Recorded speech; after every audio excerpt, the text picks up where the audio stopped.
It's not a factual state. And so I think that's important to note. Some of the themes that came out from that conversation too is that there is a desire and a need to have some increased education around what's happening here in our community, and I think that's really important to focus on, not only on who is unhoused and why, but also what services are agencies in our community providing and which ones are they not providing. So really getting back to that enhanced interagency collaboration piece. And then another theme that I think is worth talking about is just the lack of mental health services that's available. There aren't enough practitioners, and certainly not enough that take Medicare, or if they do, they just have really long wait lists. And so folks are having to wait a really long time to get the help that they need. There were also some really creative solutions that were suggested by the group that met last Monday. A long list of great ideas, but a few that I want to highlight is really there was this sense that we really need some people power to really make this happen. It isn't just about throwing dollars at the problem. It's about getting people to support in new and creative ways. And so one of the examples that was listed that we talked about quite a bit was just getting help with filling out applications for really reasonable purposes. Or organizations may not have the ability to assist folks who need help with applications, whether that's an application for an ID replacement or an application for housing. Some agencies are not set up to be able to provide that level of support. And so that is a barrier that was identified. So for example, when you go to the library, your librarian is not trained to help people fill out applications for a Social Security card or that sort of thing. And I think that's true when they're going to other service agencies as well. So one suggestion was, could we put some sort of structure in place so that if you need help with applications of some sort, we can have volunteers there to help do that and really cover the liability pieces of that. Going along with that is this idea of some flexible funds that we might set aside. As you know, applications often have a fee associated with them. So is it possible for the community to have an identified flexible fund source so that if you do need some assistance with application fees, you can tap into that? And along with that, fees also for funds also for transportation needs. Obviously, we have a great transportation system here in Ames, but sometimes it doesn't run to the door that you need it to, or doesn't run to the at the time that you need it to. So how might we support individuals who are homeless in getting them to the right places at the right time? Another idea that I think was worth mentioning was just, can we form some sort of a response team where various agency staffs can come together and really talk about what they're seeing and what they can and can't do?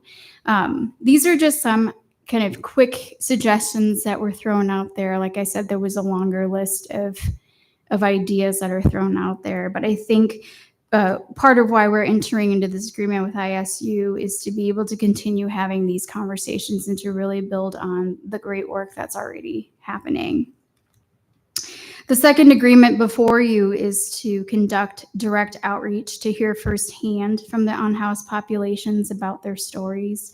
We think it's really important that we ask the current unhoused population what they think the solutions are and what has led to their situation, rather than making assumptions about who is unhoused and how we might help them. And so the second contract is to hire someone to help us do street outreach. So they will be out there connecting with individuals, capturing their stories. I want to remind you as well that we have a request for proposal available right now to develop a countywide action plan around addressing homelessness. And included in this RFP is a request for whoever is hired to really share and educate some best practices around addressing homelessness, to identify funding sources that are out there that we might be able to tap into as we tackle this difficult challenge ahead of us. And then also to analyze existing applicable data that exists right now and to summarize that and to help us understand so that we not only have kind of the firsthand stories, but we also have the data to help let's get a better picture of what's going on.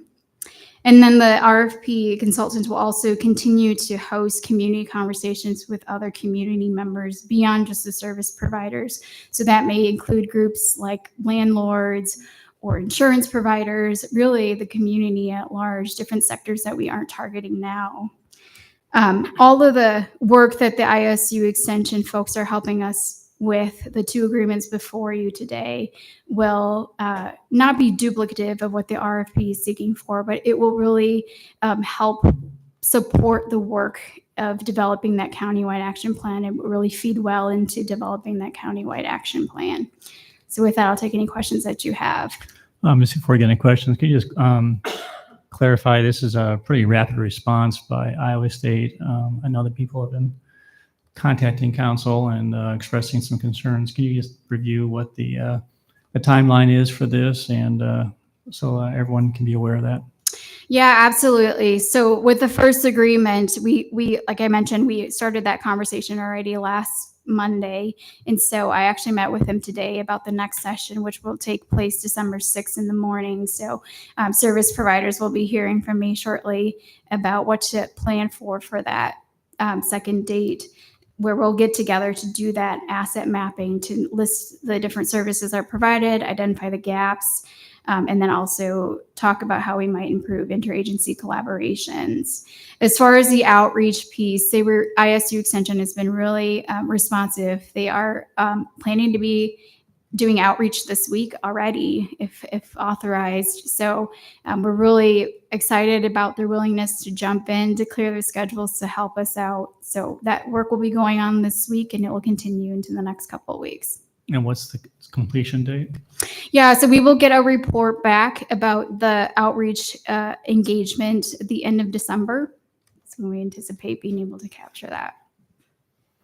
And you and I talked beforehand. That is, it's interesting that some of the comments that the agencies made about not being familiar with other services being provided. Can you just comment on that before you go to questions?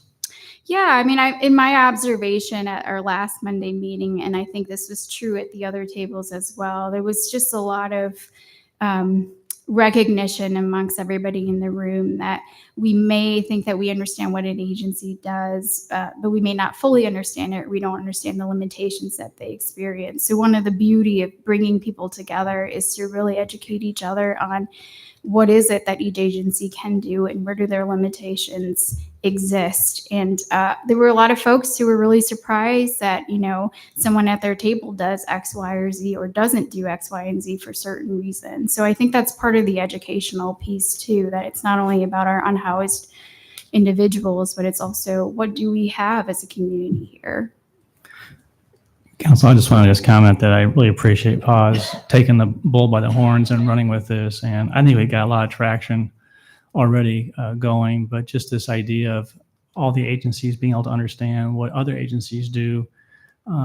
We do have a lot of services provided in the community. And so it's just a great start. And I think it's going to be a tremendous tool to be developed. So, all right, what we're going to do is we'll just start with our 3 council members online, see if they have questions. Then we'll go to those here in the council chambers. Amber, do you have any questions? Not right now, no. Thank you. How about you, Bronwyn? No questions. I'm just looking forward to getting this process started, and thanks to staff for all their work they're doing on this, and Iowa State Extension too. I'm looking forward to making progress on this topic. So no questions. Thank you. Thank you.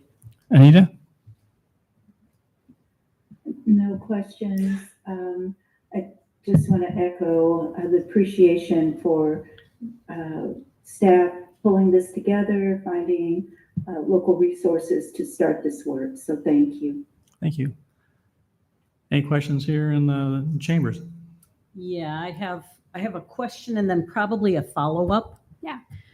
So I want to make sure I'm understanding correctly what we're hoping to gain from the asset map. as I understand it, what we want to know is who is offering what type of service and where are the gaps in those services and where are the overlaps in services. Is that correct? Yes, that is. Is it possible for us to add a geographical component to that?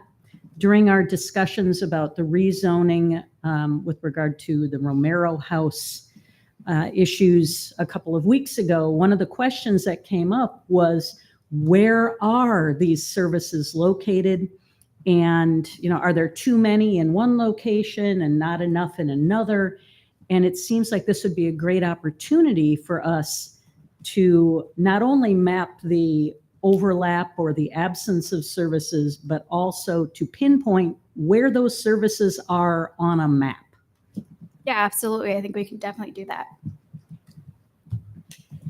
And is that something that we would need to make a motion about, or is that just something that can be rolled into the discussions with Iowa State Extension and Outreach? We can go ahead and we'll take a motion on that too. I have a question too about is there adequate funding available for the services? So anyway, we'll pick that up. Anything else, Gloria? Nope, that's it. Tim? Yes, Paul, thanks for your work on this. So tell me a little bit about the ISU extension. I have, and it may just be my ignorance on this, I had not known extension to have a role in this kind of work. Could you give us a little bit of background of why extension is the organization we're partnering with here? Yeah, so ISU Extension really does a lot to support communities in general. It doesn't just have to be here in Ames. And they actually have a special focus on housing assessments, and they've done that a lot in smaller cities. And so they have staff members who have experience with housing in particular and homelessness issues. And so we knew about them and just asked them if they would be a willing partner to help us with this. So they have developed housing assessment studies for other smaller cities. And I'm familiar with the housing assessment tools they've developed, but they also have homelessness as part of their wheelhouse. Okay. And then to John's question on the timing, I'm a little worried that we're getting to this in November, December. So as the weather has gotten colder, my own observations, I go by the library late at night from where I work, and there's been a tremendous drop off in the number of homeless that are there each night. And that, I think, somewhat is to be expected with the weather. Are we missing the ability to capture important information about, I mean, there were times when there'd be a dozen or more people sleeping in front of the library at night, and now it's down to maybe 2 or 3. So do you have any concerns about whether we've missed a window of opportunity to learn about our homeless population?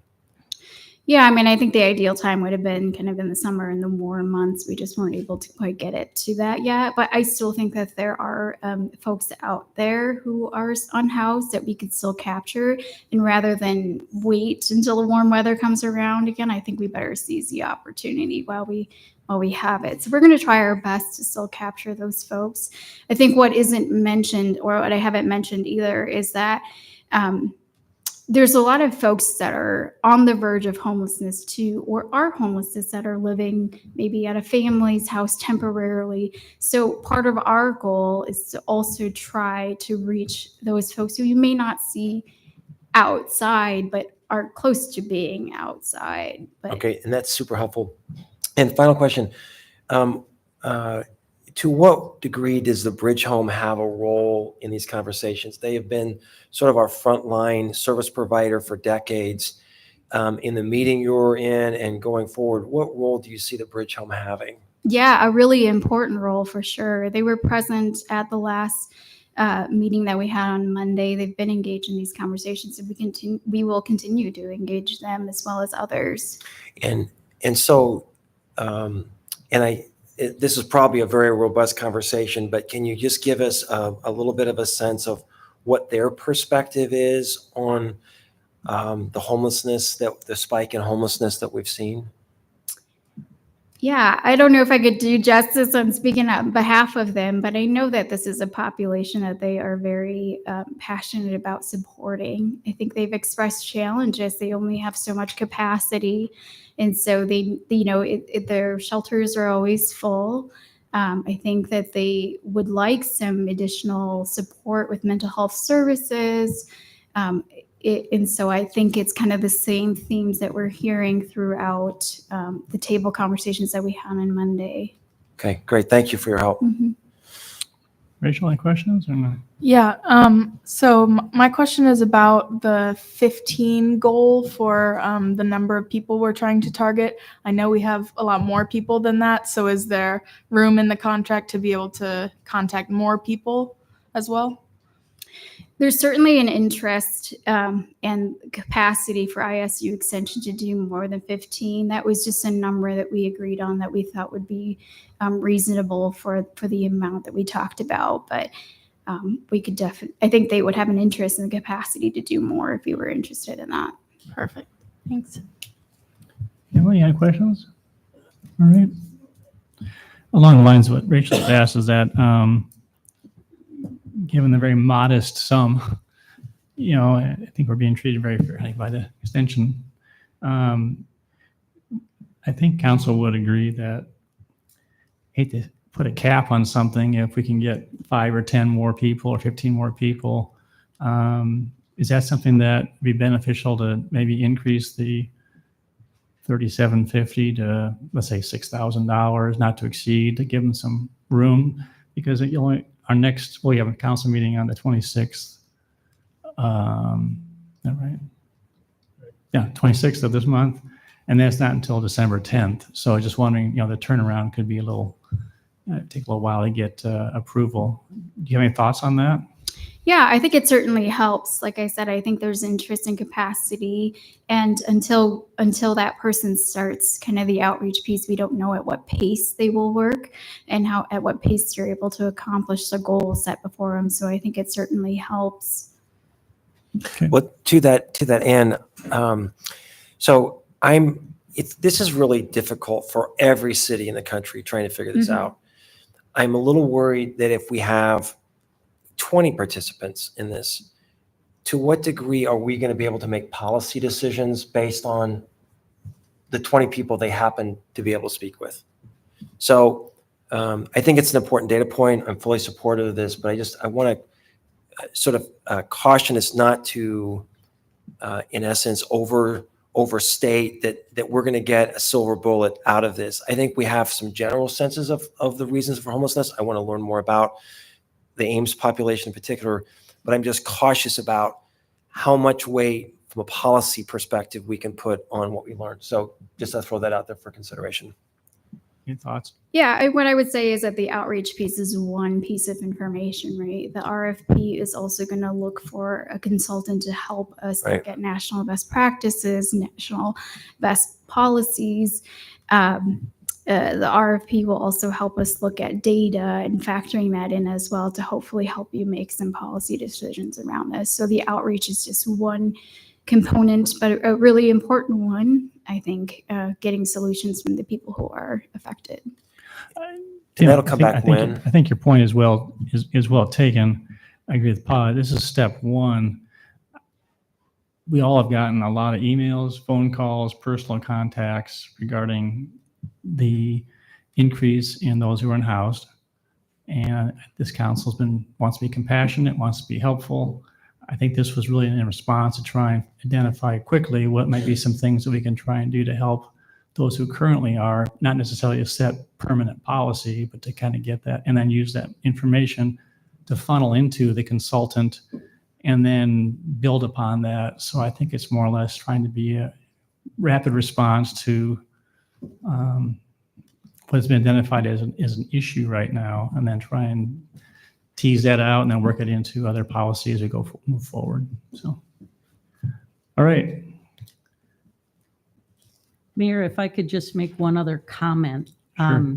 This summer, I was involved with a National League of Cities conversation in Washington, D.C. that was sponsored by NUREC, which is an organization focused on national urban research. And they are working with extension and outreach programs to expand the scope of extension and outreach beyond rural communities and rural areas to those kinds of issues like homelessness and affordability of housing that are endemic everywhere, and hoping to find urban areas where they can actually make that difference. And I know that Iowa State has been in discussions with NUREC about expanding their services and their outreach. So I see this as a really good opportunity for us to use those kinds of services that are provided by their team for a problem like this that they already have experience with. Thank you. Do you want to make a motion regarding the geographical location map for services, as you mentioned previously, or not? Yes, please. I would move that we ask staff to work with ISU Extension and Outreach to expand the asset mapping to include a geographical component that maps where the various services are located. Is there a second? Okay. All right, roll call. Doing that only because we have 3 people online. Betcher, Aye. Garten, Aye. Junk, Aye. Corriere, Aye. Rollins, Aye. Edie Hansen, Aye. Okay, and entertain a motion on the 2 agreements. One of the alternatives is approve the 2 agreements for up to $7,500 with additional $500 for outreach engagement supplies. Would there be support for increasing that $7,500 to give a little more of a cap for staff to work with the extension and outreach? Why don't we just make it 15,000? You have plenty of, I mean, it's up to. Okay, you want to So motion? I'll move alternative 1 with the $7,500 being up to 15,000. Second. Okay, roll call. Garten, Aye. Junk, Aye. Corriere, Aye. Rollins, Aye. Edie Hansen, Aye. Betcher, Aye. Very good. Thank you, Pa. Appreciate all your efforts, and extend our thanks to the ISU Extension too for their prompt response. All right, move on to item number 27, request for partial tax abatement incentive for construction of a new furniture store. Kelly. Good evening, Council. Tonight we're here in response to a referral request that you made a few weeks back at a prior meeting. Representatives of Furniture Mart have acquired a site within Ames and are looking at the opportunity to develop that site in the near term, and have asked for the city to look at possibly providing for a property tax abatement as an incentive to encourage that project to be initiated again in 2025. And the request here is a little different than other tax abatement requests that we have. We would have to establish the urban revitalization area. That's the mechanism under state law to grant that property tax abatement. And we haven't had a use targeted program in quite some time. But as staff worked through this with the applicant, it became clear that from a development perspective, the issue is the use more so than how we see other areas or sites that we've focused incentives in the city in the past. For example, we identified like Campus Town as an area. It's not a business type that we're looking at. Downtown's another example where it's a combination of an area and particular types of uses that have incentive options. The property that we're looking at, it would be on Southeast 5th between Target and Walmart. So it's about a 5-acre piece of land that's been there for quite some time. The driveway for Target that leads south out of the property down to 5th Street is really Target's driveway. It's not a public street. You might think it is, but it's really Target's driveway. And then Furniture Mart would develop there on that site. What we're looking at as a proposal is to develop almost a 90,000 square feet facility. A fair amount of that would be showroom area for the furniture store, but also have some storage and warehouse delivery options and office space as part of that. So we're talking about a fairly substantial store. I think that's another reason that the project is taking some time to develop. It's a substantial investment, and to make that kind of an improvement, it's not just a small gallery type of furniture store that's taking up a regular kind of shopping center space. It's a purpose-built facility. As we've looked at this at staff, we have considered what's the justification from a sales tax and from a use perspective for the city. And we did have an opportunity to review a retail sales opportunity study. And we described this in here, depending on your trade area that you look at, is there a need or a demand for this use? Because there is not a large furniture store, as we know, within the boundaries of Ames. And we looked at this within our trade area. And as Ames alone, we saw over a $5 million opportunity area. And then if you expand it to a 20-minute drive time, which brings some of the other nearby communities into that, which is not different than many aspects of someone from Huxley or Nevada or Gilbert coming to Ames to shop anyways, that increases to nearly a $13 million opportunity. Does that mean all $13 million will be filled by one store? No. But it does illustrate that there's market viability in all likelihood for a furniture store to be in this area and fill a gap where people are not seeing those sales happen within the boundaries of Ames right now. So as staff, we see that as probably the most significant justification for this request. It is unique. We do not typically target businesses specifically as a city. We've been focused more on area incentives rather than businesses, but this is probably one of the few uses that we've been aware of for quite some time as a city that we have not seen come to the city. They have not taken advantage of development opportunities within the city. So this is probably a one-time opportunity to look at this as a user. I don't think we would have a program that says we should have 3 furniture stores in the city. I think this would be a one-time proposal. As staff, we're recommending that to move forward with this, there's multiple steps, of course, to do this. You have to come back and create the urban revite area, adopt particular criteria. We're proposing criteria to respond to the idea that there's an urgency to this, that we want to see this happen sooner rather than later. So there are some construction timelines proposed. We're asking that if the project moves forward, it would need to start in 2025 by obtaining a building permit, and then 18 months from then to complete construction, to construct a project that's in that 90,000 square foot range that's been described to us. And then those are pretty much the main things that we're looking at. The opportunity would be for a 5-year sliding tax abatement scale. So that's a scale where the value of the building improvement, not the land, but only the building improvement, because that's the new added value to the site, that would get a set amount of value that is reduced on a scale of 100% year 1, 80% reduced year 2, 60, 40, 20, and then in year 6, 100% is back on the tax rolls for all taxing entities. I know the applicant is here to speak as well. I can take questions, or we can also hear from the applicant. Yeah, we'll take questions first, and then we'll have the applicant come. Amber, any questions? No, nothing for me. Thank you. Anita?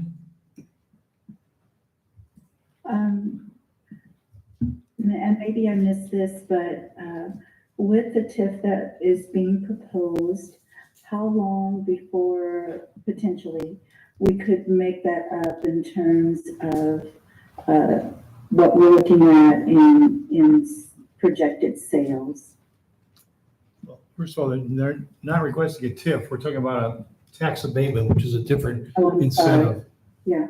But if you look at it, the finance director did analysis for me. So you have to make some assumptions, and that's always hard to do because it could change. If you assume the applicant has informed us that it's probably a $7 million building, assume a $7 million building, and you assume that our tax rate doesn't increase, which is probably not true, but over a period of 5 years, the amount of taxes that would be owed would be $965,000, of which we would be abating $579,000. So they're still paying about $390,000 a city.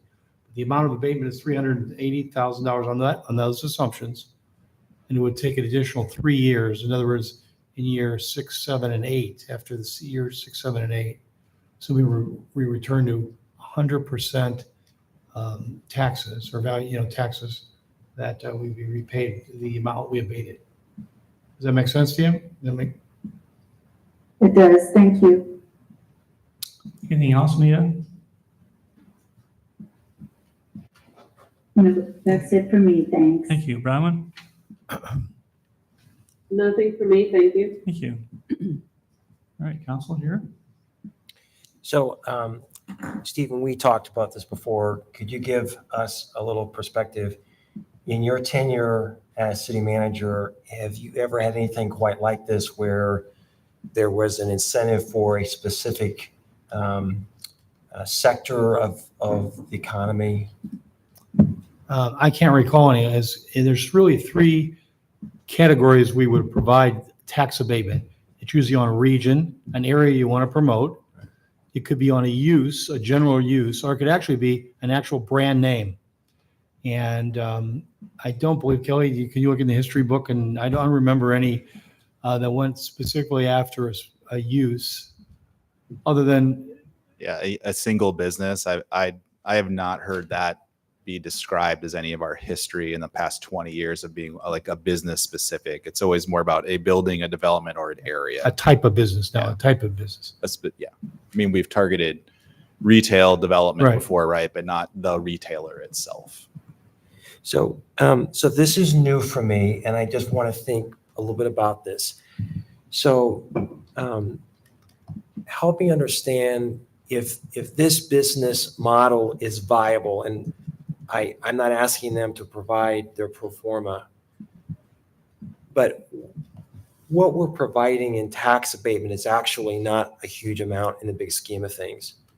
How do we know that the business wouldn't necessarily go forward without the abatement? So we expect every other business to come in and they find a way to develop a pro forma to make this work.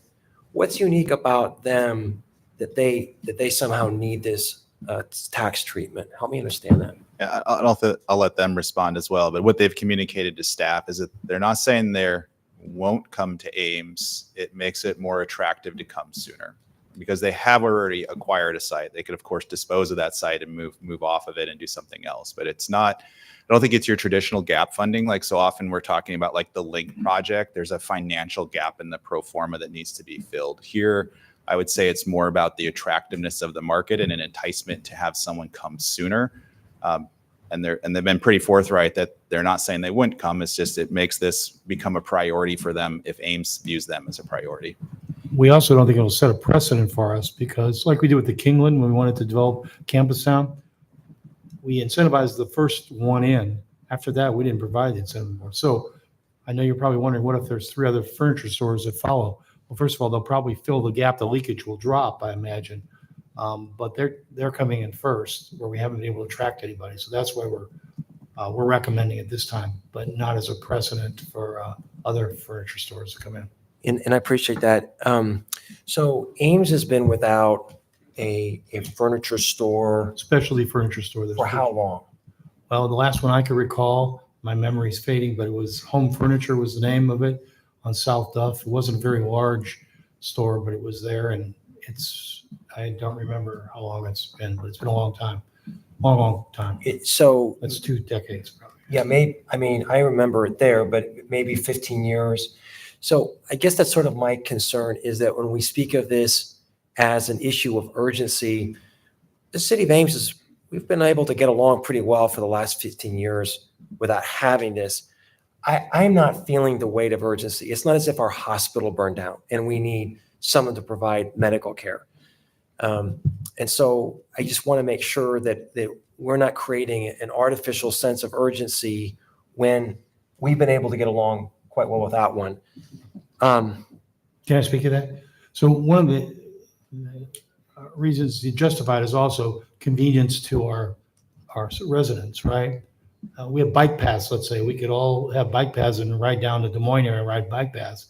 We'd rather have them here too. We wouldn't want to ride. So it ties into just convenience, amenities you want close to town, and also sustainability too. People don't have to drive down to Urbandale or maybe drive to Boone.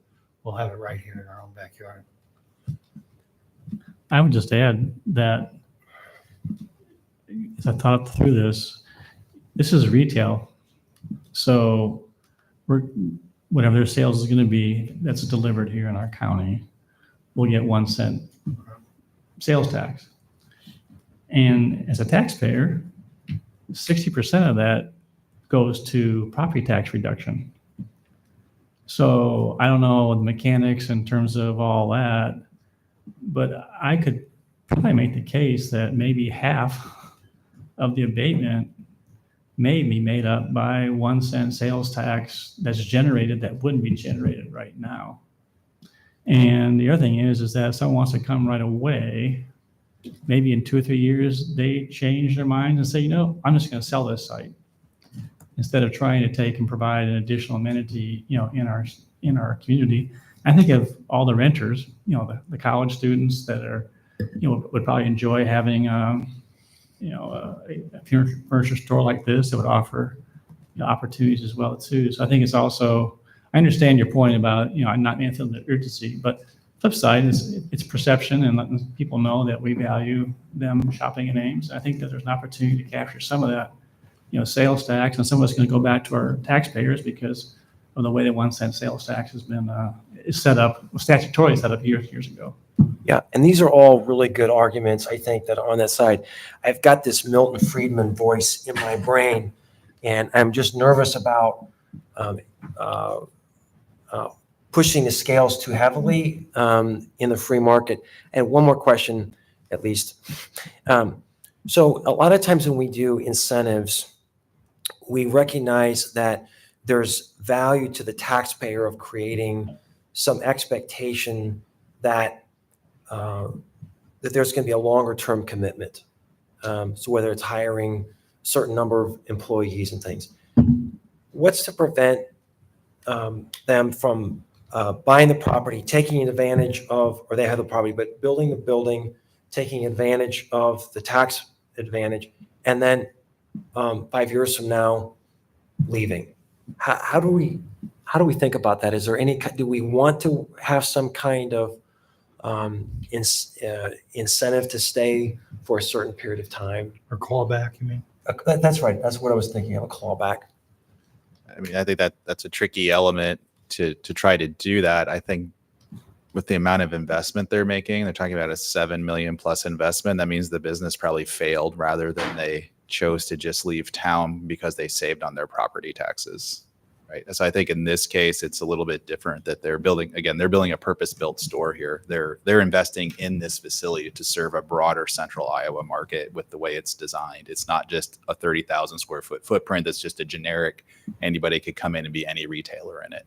Of course, it could be repurposed, but I think here you're looking at a single purpose-built structure, and they should probably speak to that. I don't see that. If they thought they wouldn't be here in 5 years, I don't think they're making this kind of investment.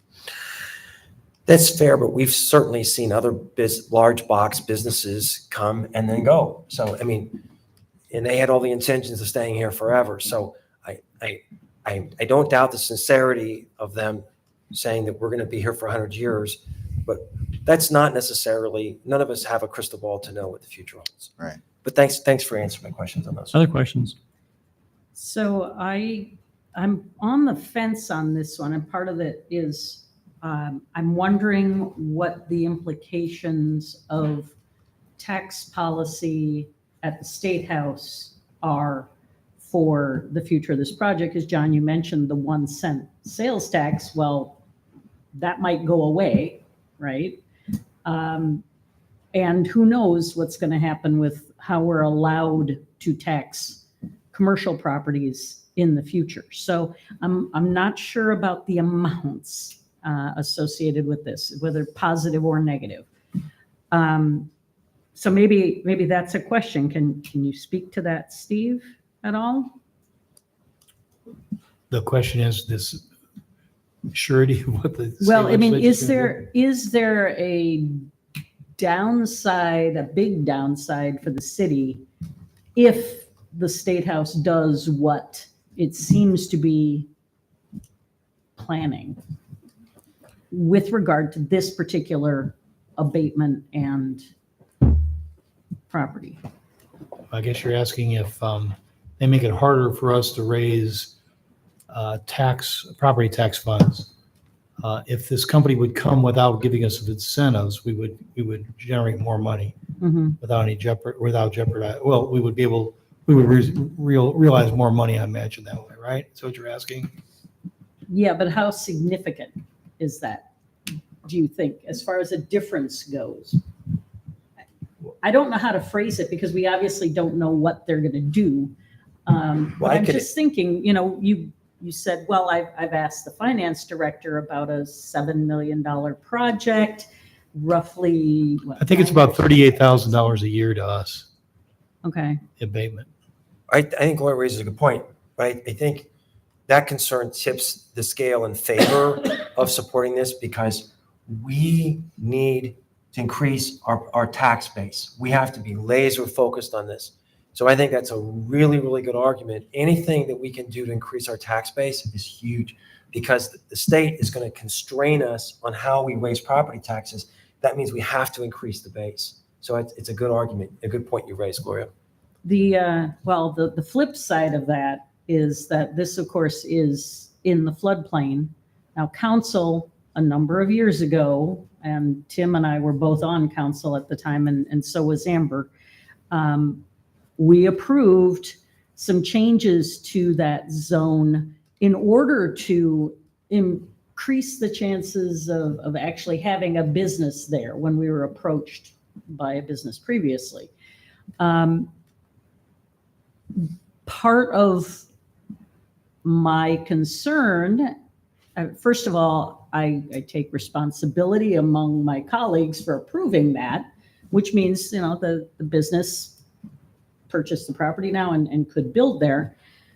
But part of my concern is that the conditions down there may in fact lead to a business pulling out sooner than they would have expected because of flooding.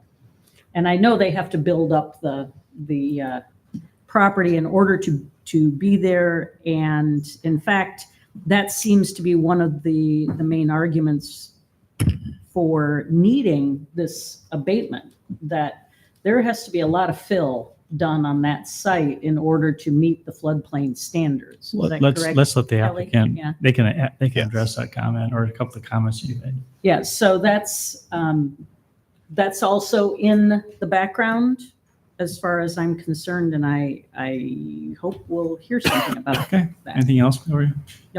Well, one thing is just to say in response to that, it's fun you mentioned it because it's a good reminder. Ames has changed tremendously in terms of our risk to flooding over the last 10 years we've served on council. The improvements that we've made has created huge safeguards. So we're in a much better place from a risk of surface water flooding, particularly in the South Delta, than we've ever been. Rachel, any questions? All right, we'll open up public input. And Troy, I invite you to come up here, introduce yourself and anyone else you want to bring with you. And thanks for coming. And Troy is a Chief Operating Officer for Furniture Mart. Good evening, Mayor and Council. Thank you for taking the time to hear from us. My name is Troy Eichman, and as Mayor said, I'm the Chief Operating Officer. That's my brother. Hi, Corey. I'm the CEO of Furniture Mart USA. We're the second generation in our family that's been running furniture business since 1976. And it's a business that we're passionate as a family about. And so that's nearly 50 years as a retailer. And we're excited to show you some of the pictures. I don't know what's in your packet. If you're talking about the perspectives and the outside. Yeah, those were in our packet. Yep. Okay, great. Yep. So we're about a year and a half of study because as Council Betcher mentioned, it's a troubled activity. And so we've been working with Stephen and Shanker and the city staff quite closely to develop these plans. We've actually, as was mentioned, purchased the property. We've designed some plans for the property, and actually, over the last 2 weeks, we've begun the remediation process. By that, I mean we have begun bringing dirt to the site to elevate it out of the floodplain. And I know those are some of the things that you had mentioned. We expect to have that activity done in the next couple of weeks. My brother and I wanted to sit in front of you today with all confidence that with your approval of this request, that we would be able to go forward in 2025. So we wanted to own the land. We wanted to draw the project. We wanted to show some remediation. We wanted to show you good faith that we're going to do what we say we're going to do, and we're going to deliver on the project. So appreciate the opportunity. It's a great sales opportunity. I'll let my brother just chat a little bit with you about that. Yeah, we're organization. We're based out of Sioux Could you Falls. bring the microphone? Thank you. Organization based out of Sioux Falls. Currently, we have about 1,100 employees, 60 stores throughout. Family owned. This is our livelihood, and this is what we focus on. To my knowledge, in 47 years, we've never left a town. We've relocated, but we've never gone in. We have some stores that do well. We have some stores that are maybe a struggle, but we hope they continue to grow and get better. So we are truly invested. Our founders really excited and passionate about Iowa and being here at Ames. So I know we couldn't be here today, but we see this site employing about 25 plus people. We market, we get involved in the community. We always like to find somebody local who knows the town, knows the community, knows who to work with. So we spend media dollars, we do donations, philanthropy. So there's a lot of different things that we do. We're not a fly-by-night. We come in and leave tomorrow when it didn't work. And so we like to get ingrained as much as we can. We've been in Iowa for about 10 years, and we really like the state of Iowa. And as the last couple of years have been more challenging as interest rates are high and costs are high, but we see that getting better as interest rates go down.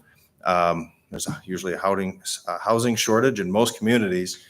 We work with builders, make things more appealing to them. And then again, we're in your community. They're not going down the road. They're not buying online. They're right here. And all the benefits that come with recirculating that commerce and those revenue dollars right back in the community. So. Thank you. Yeah, so I just would like the opportunity to address some of the points that were Please. made, if I may, Mayor. One of the things that goes beyond the numbers, some of which we've talked about, is the economic impact. So simple studies tell you, okay, you're going to spend X and you're going to have a direct impact of that X. As my brothers described, we'll market and we'll bring people that will have a multiplier more than X. So depending on what we spend, you can easily see a $15 to $20 million impact, direct economic impact from this approval. We view that as substantial. We do see that this increases the tax base into the future. As my brother said very, very well, in 47 years, we don't leave communities that we study a lot. So we measure 100 times and cut once.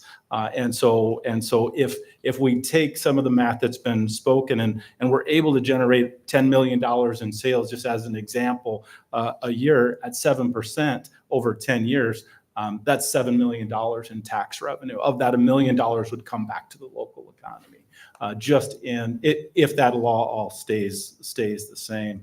And so we feel really excited. We feel strong about this opportunity. My brother and our chairman has directed me to get us ready to go. So I believe that come April, May, we can be ready to go. And so, with that, I'll answer your questions. Normally we don't have questions from council for those who offer public input, but since you're the applicant, do you have any questions for Troy or his brother? Yeah, I'd love to start. First of all, welcome. And thank you for choosing Ames to invest in. And please understand the questions I have, I want to explain. They're really more at the tire kicking because of the uniqueness of the proposal. We just have never had this before. And so I'm not a yes man, and I want to make sure that we kick the tires and understand this. And so, but thank you for choosing Ames. We're excited for all the reasons that Steve and John have said. So I think about this proposal in the context of South Duff. So South Duff has had an amazing level of development over the last 20 years. It's truly stunning. But none of those builders had tax incentives to build their property. None of them. So I'm looking at a situation where we have this request, and it's unique in the context of all of the development. And I'm sure you have a great family business, and I'm sure the renderings are beautiful, and we'd love to see a beautiful building. My question on behalf of the taxpayers who are wondering this question I have, what difference does our tax abatement make to your project? Maybe if I could just ask it just that plainly. Yeah, I'd just say that we have several projects that we can go forward with, and we've worked pretty hard on this with city staff to get to this point. This is a pretty similar structure that has been proposed here or discussed here that we see in other communities. And so we have this opportunity available to us in other communities. And we are active in that. As a matter of fact, we just did an acquisition on a property in Rochester, Minnesota. So we are operating in a 6-state area. And so we're actively looking at all of those markets all of the time, is my honest answer to that. I think earlier it was said, would we, without this, would we come? I think it's just a function of what's the right timing? How does this work for us all? Will the economy improve? Certainly, some things are going in a different direction now. Those are all things that we're watching as well. So hopefully the costs for the project come in to the right level that we need them to be at. Number one. Number two, the economy does with the things that we need to be at. And then with this support, we're able to utilize and make sure that it comes off from a right start. You want to add anything to that? And then I wanted to ask about demographics. So half of our population, roughly, is students. So are your price points aimed at students or not? You've done some number crunching on that in terms of your target market. Steve, I'll let you answer that question, but we're starting to delve into the details for their business model and what's making them want to come to Ames, I guess. But if you want to ask the question, but I think the point is do we want to support a tax payment or not? But please go ahead. Well, the reason I appreciate that, Mayor, you mentioned that students would benefit from that. I don't know that. And if we're thinking about a tax abatement, Sure. then half of our population may not benefit from that if they're at a high-end furniture. That's the purpose. And John was right to ask that follow. Could you Yeah, we feel comfortable have a with store like in that? Mankato, Minnesota, and we do really well at that home store, our Ashley store there. With this dual concept with Furniture Mart and Ashley, we're going to have kind of the gamut of, somebody who's just looking for something inexpensive, $3.99 sofa or a $99 mattress to the higher end stuff. So that's one thing we try to cater to, the variety, because the community really has a variety of people. And, the choices are shop online, drive an hour, or shop right here. Okay, thank you. Gloria or Rachel, any questions? Nothing more. Okay. Amber, any questions? No, I do not. Thank you. Anita or Bronwyn? No, thank you. Nothing for me, thanks. All right, thank you. Thank you for coming. Thank you for your input. All right, open up. Is there anyone else who wants to address council on this topic tonight under public comment? Dylan?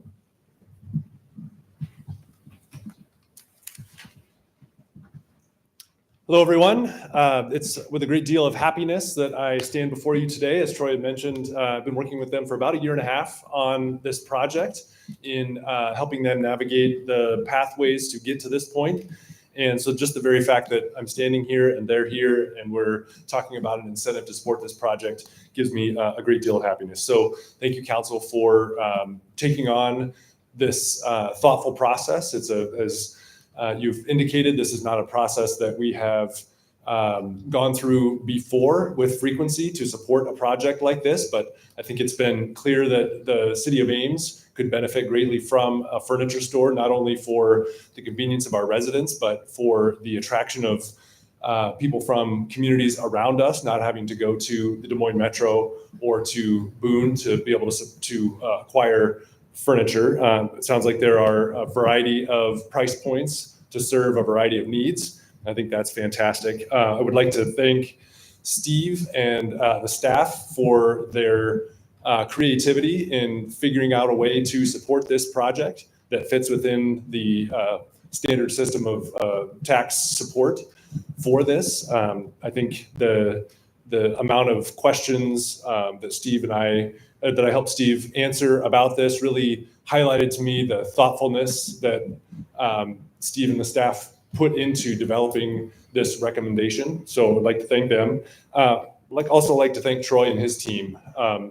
It's not lost on me that businesses have a choice, and that they're choosing Ames, and the thoughtfulness that they have put into this study of Ames for a year and a half of that site. That site, as Gloria, you mentioned, is a complicated one. There have been, in the 3 years that I've been in this role, several projects that have looked at that. And for a variety of reasons, it has been a hard nut to crack. And Troy's team have developed a plan that will maximize the site, that will take care to protect the wells, the water wells that are in the area, and really are going to utilize kind of an abandoned asset that I think is in our community. So I commend their creativity and thoughtfulness for their design team. But I also want to take a moment to highlight the importance of incentives. And so we've mentioned, Tim, you mentioned that, and Gloria, the potential changes to sales tax and things like that. And Tim, you mentioned putting our fingers on the scale. Our peer communities around the Midwest are going to use every tool that they have to be competitive, to attract businesses in whatever environment we are in the future. And so what I've encouraged you to do is to think about not so much of tipping the scales of the free market, but being competitive. You know, that we are, Ames has a lot to offer. We know that. And I think being able to offer incentive packages to businesses like this that are a need in our community, that are a lack, where there can be a demonstration of leakage from our market, that we should take this opportunity to provide incentives, whatever those mean. In this case, a tax incentive, which is a percentage of dollars we don't have today, but when they do the project, we will have, and into the future. So I just want to thank you for taking this on, for considering taking a step that is not something that is typical practice in Ames, to just utilize tools that other communities like ours are using to attract businesses like this. So thank you very much for your consideration. Thank you, Dylan. Anybody else? All right, seeing none, council, I'll just note that we got an email in our non-agenda packet from Merlin Fancook that expressed his opinion relative to this topic. So I just want you to, I know you've got it, you've read it, but just for the record, that was something that was submitted in writing and not in person. All right, I'll close public input, and I would entertain a motion. Or if there's any other comments before, but I'd like to get a motion on the table so we can move on. I would move alternative 1. Second. Move to second. Go ahead and call the roll, please. Junk, Aye. Corriere,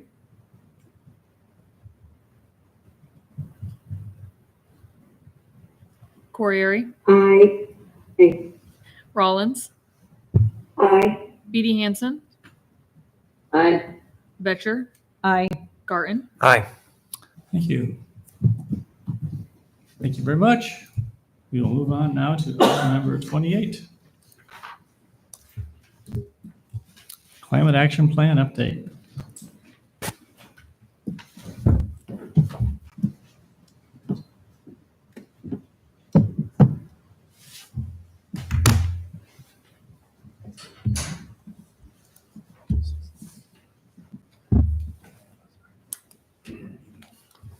All right, good evening, council.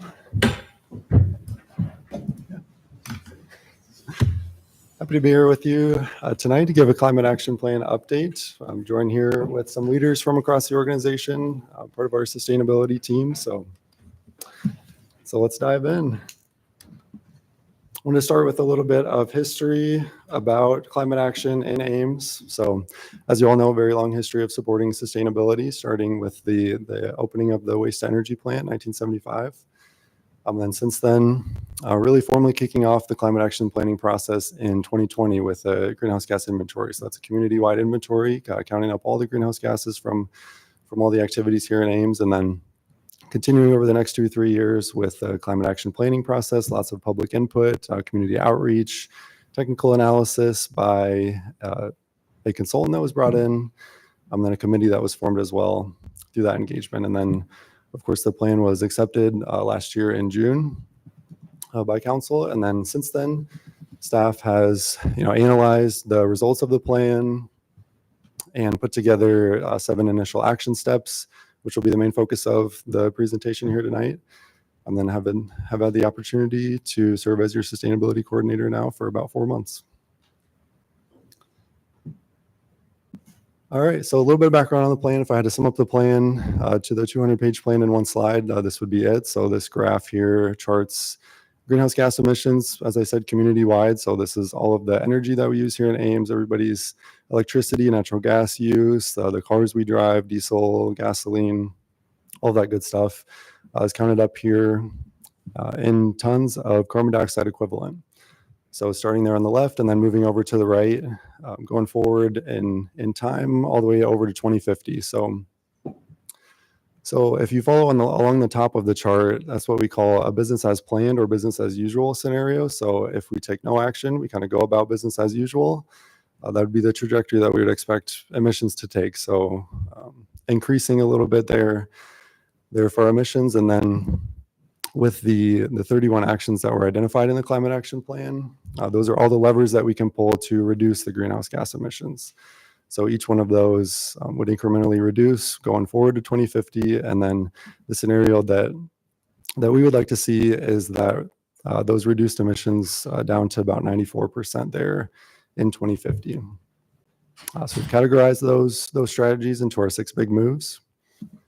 And then, like I said, after the plan was accepted, staff went through a very thorough analysis of the 31 strategies to figure out what are we going to do first, because I'd love to do all of these at once, but we don't have the capacity. So trying to prioritize these strategies, staff looked at 8 evaluation criteria. So we looked at each one of those through the lens of cost, technical, legal feasibility, the effort needed, the different sources of funding that were available, the impact on taxes and utility rates, then impacts on inclusion, and then our marginal abatement cost, or the cost per ton of carbon reduced. So looking at all 31 of those strategies through these different lenses, staff identified our top 7 actions, or our initial action steps. These are the relatively low-hanging fruit, the highest impact for the lowest cost. This is what we've been working on.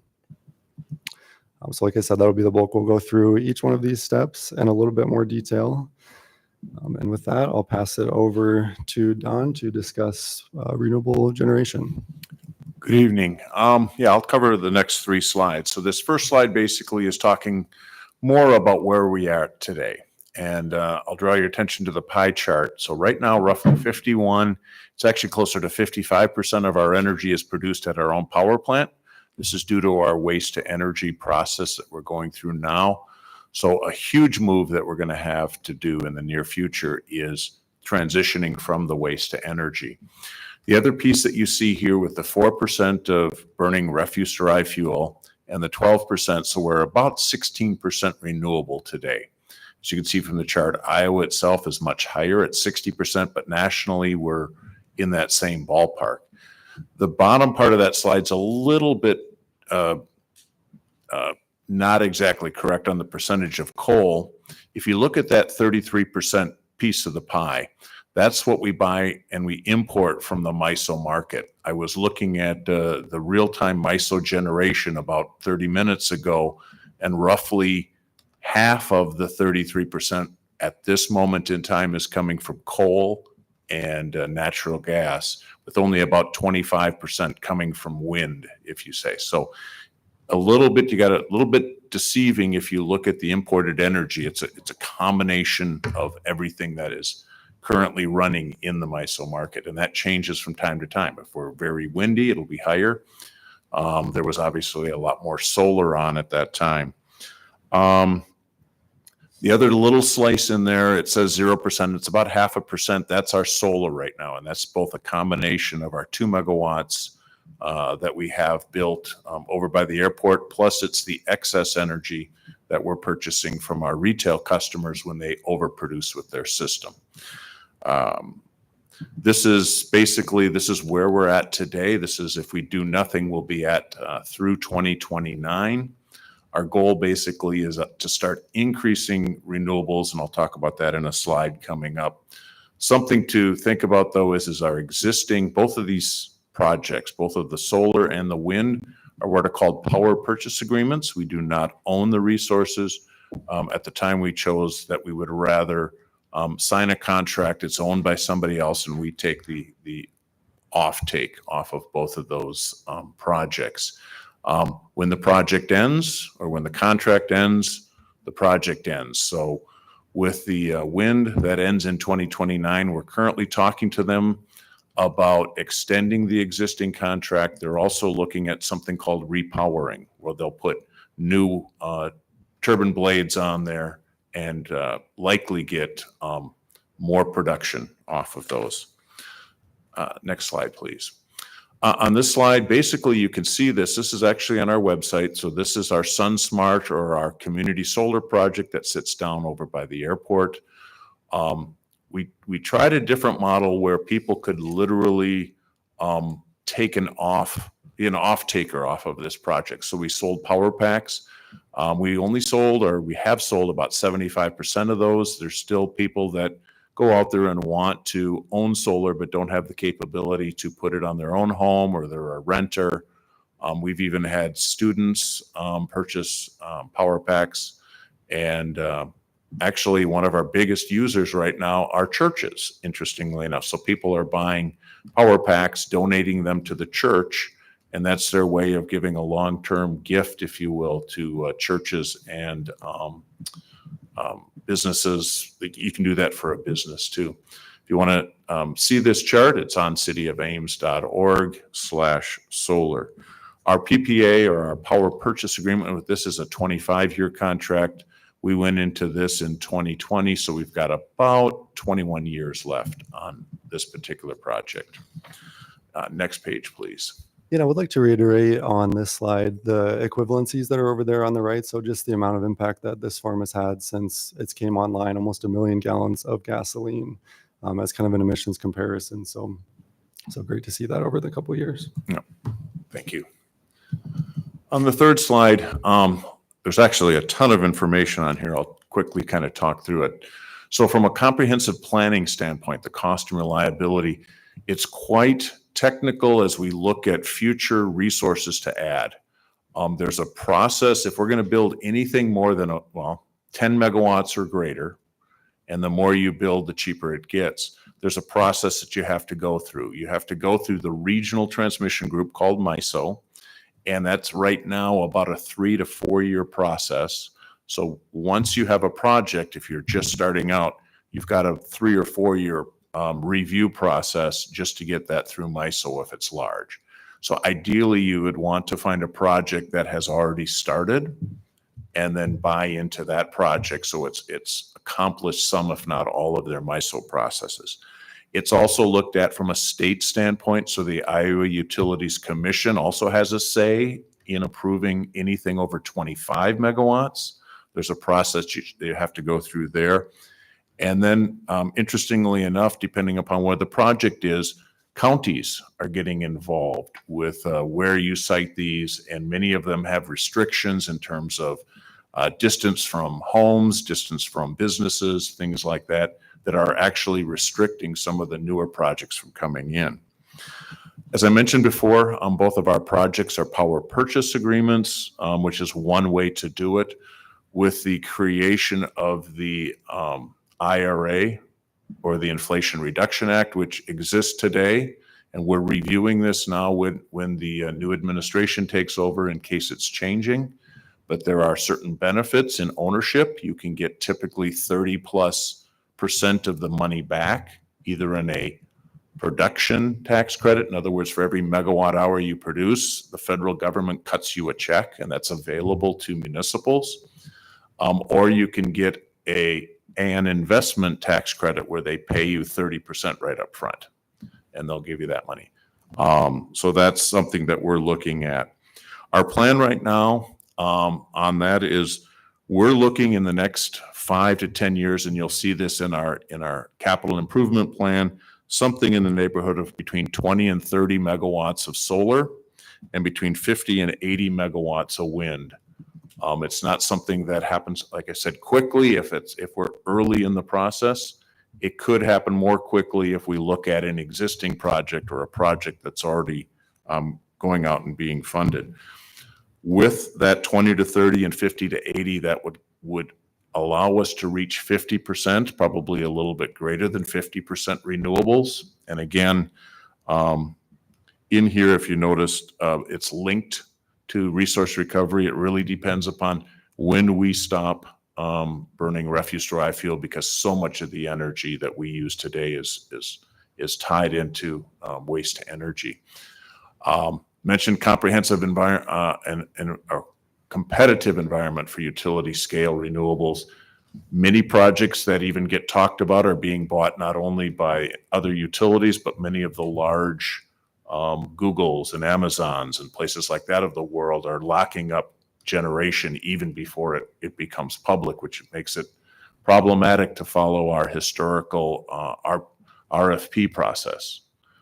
So we're going to have to look at new ways of trying to bring these projects to us online.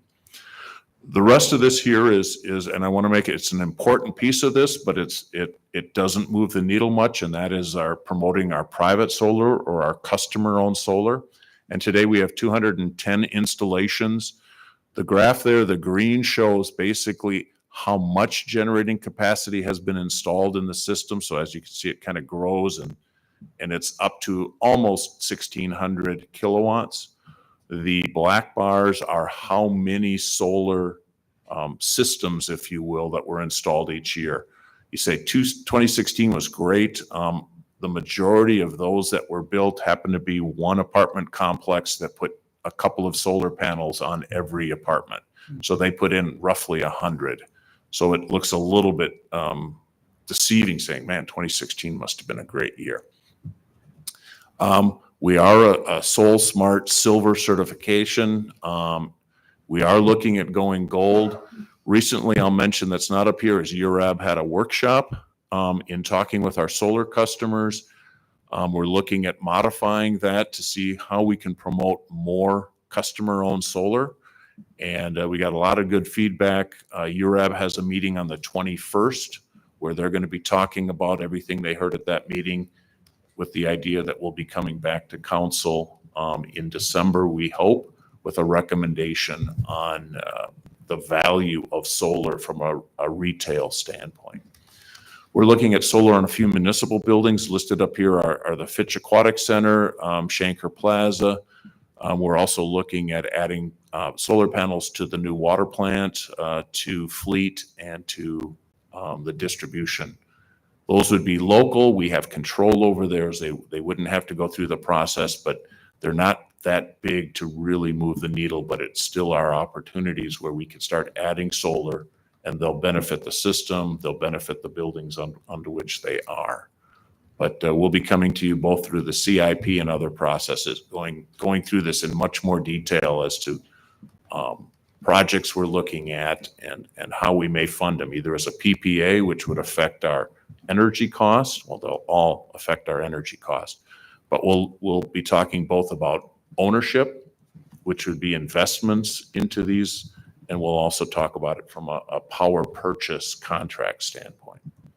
I would ask if there's any questions for me. I'm supposed to be over at Actors, so I'd like to answer any questions you may have from this standpoint, or I'll take off. I have one question for you, Don. And you mentioned in passing the impact of Google and Amazon. Did I understand correctly that they're kind of locking up the development opportunities, or is that how you would? Yeah. So for example, the wind farm that we are partners in over in Colo and Ziering. So we have about 30 megawatts you saw up there. That's actually a 150 megawatt solar farm. And I believe the other off taker, I want to say, subject to review, I think is Google, owns the other 120 acres or 120 megawatts there. We were looking at a project north of Boone, just outside of our power plant, which would have made an ideal location. And we just got wind, bad. I wasn't trying to do that. We just learned about a project going in there, called the developer, said, well, we've already signed the contract and we haven't even turned dirt yet. Wow. And I believe that's also one of those companies. Thank you. Any other questions for Don? Thank you. Thank you. Appreciate it. All right, next slide. All right, thanks, Don. So I'll pass it over to Mark here to talk about our initial action step number 2, reducing waste emissions. Some of our progress, resource recovery, as Don mentioned, we're transitioning away from waste to energy. I'd like to mention that we're coming up 2025, celebrating 50 years that we've been keeping waste out of the landfill with our waste energy facility.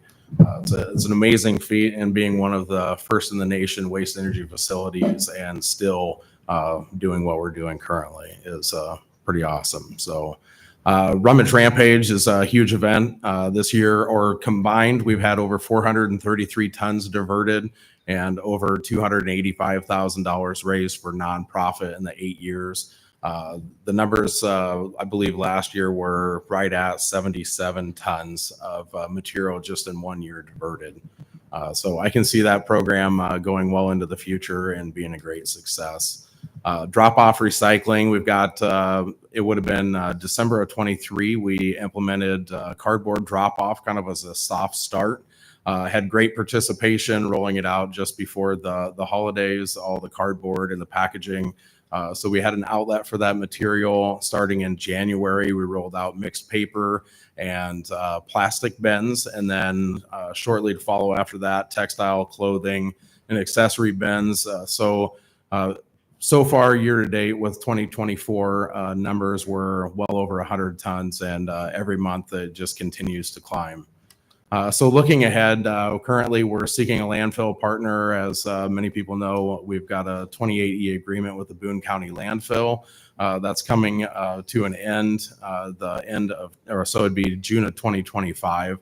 We're seeking a 1 or 2 year extension to allow us time to design, site, and construct a transfer station and potentially facility where we can process the waste for volume reduction if the cost analysis comes out, recovering all the metals for recycling, and then transferring the rest of the material to a landfill. So with that partnership, some of the things that we're looking at is the EMS system for environmental management of the material and the recycling and sustainability goals that they have with that. So we'll do cost analysis. We've got a couple different partners that we're talking with currently. Hopefully we've got some information in the next couple of weeks that we can start moving forward with a plan. Continue expanding recycling. With that, we spoke to the mayors of Story County communities here a couple weeks ago, and several of those communities have reached out to us looking at how they can help and the consistent or the messaging that we could have consistent with all those communities with the clean commodity drop-off that we have at the facility, but then potentially implementing a curbside recycling where that material could go for single stream and how we could all partner together. And with that, working with Iowa State and through GIS to create a recyclopedia map. We've been working on this for a few years. It got slowed down with COVID, but we're back on it and collaborating with Iowa State to basically have a system to where residents can go in, type in whatever type of material that they're looking for recycling or for disposal, and it will pull up the different locations throughout our community for those options and who they can contact. So with the national picture, the average diversion rate is 32%. And 75% of waste is recyclable or compostable. And with those numbers, they're looking at tires, vehicles, appliances, mattresses. There's a lot of different programs that are out there that we could potentially increase our diversion from the landfill. It's just having the outlet and who we partner with to move forward with that. Mark, I have a question. So if I'm doing my math right, we have in 2023, 54% RDF and 43% landfill. So that's a pretty small percentage then that we're actually recycling of that. So 3%. I would love to see that part of the pie blow up. And I'm not asking you tonight to come with any proposals, but as we go along, if there are levers that we can pull while we're still trying to figure out how we're going to do trash pickup to increase that percentage. And it's a bummer that 43% is going to landfill. Is that because we had some issues with the plant in terms of its ability to handle the RDF? Is that Some of that's with natural gas restrictions and the purchase over the last or for 3 months of 2024, but then also going in November, December, January, February, and March, we're also at natural gas restrictions. So some of that's part of it, the reliability of the system, but then also some of the material that's coming in is not processable. To where we'll say mattress, carpet, furniture, things that cause issues on the downstream. And so some of that material on the front end is taken directly to the landfill, but then there's other loads that are part of that would get sent directly to the landfill. So some of the grocery store loads, there's 400 to 500 gallons of liquid waste in that, and the food waste or organics is saturated. So when that material comes into the tipping floor, instead of bringing it in, mixing it in with other material and contaminating the refuse-derived fuel, with the moisture content, we have diverted those loads directly to the landfill. So before, to mix those in and get them to go through the facility, it would contaminate anywhere from 5 to 8 loads of material because of that moisture. So that's helpful, because when I went on council, it seemed like we were 85%, 80 to 85% was being handled through RDF. So it was 15-20% that was being landfilled. This is now a larger percentage. And it's because of what you said is the intentionality of separating out the more liquid materials. Is that correct? Yeah, so some of that's part of it, and there's some other materials that we can't handle, not just because of the liquid, but we'll say sandpaper. It's really abrasive to bring it through our facility, so that material would go directly to the landfill. There's a couple other industrial waste producers that have large plastic bags that when it goes through our facility, it gets shredded, but not down to a size that's small enough, and it still wraps around a lot of the disc screen rollers and the flights on augers. It takes some time for staff to go in and cut those out, so it's kind of counterproductive to accept those materials. Yep, thanks for that. Just to emphasize or maybe clarify, in our strategies we're developing, there'll be a place for recyclables in the system itself. So you'll see there'll be our customers will have an opportunity to just deposit refuse or garbage, and then there'll be another opportunity with recyclable. So that percentage should increase. Recycle should increase substantially. Yeah, I'm just anxious for this to happen sooner in terms of being able to expand that percentage of the pie that's recycled. 3%, that seems really small to me. And I just think the community can and should do better to increase that just on a voluntary basis. So thanks for your thoughts on that. Yeah, and I think single stream will be a big part of that within the community, curbside collection, Right. if we go out for an RFP for that service, but then also potentially having other community member agencies participate in that as well. So that'll have a big impact on our recycling numbers and diversion rates.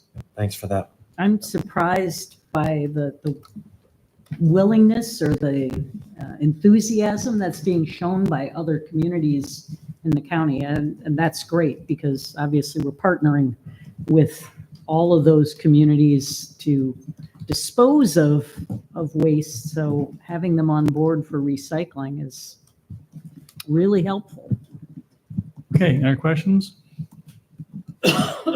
Thanks, I'll just add too that the data from the chart is from 2023 before the drop-off recycling was implemented, and we hear all the time that people love that facility, the drop-off. So we're beginning to increase that wedge a little bit. Thanks. But thanks, Mark. All right, so step 3 is net zero new construction. So this is all about incentivizing, supporting new construction to build to highest standards of efficiency and renewable energy generation. So we have some smart energy rebates in this area. These are pretty new. last year. And so far this year, we've incentivized 9 homes, and that's only available for Ames Electric customers.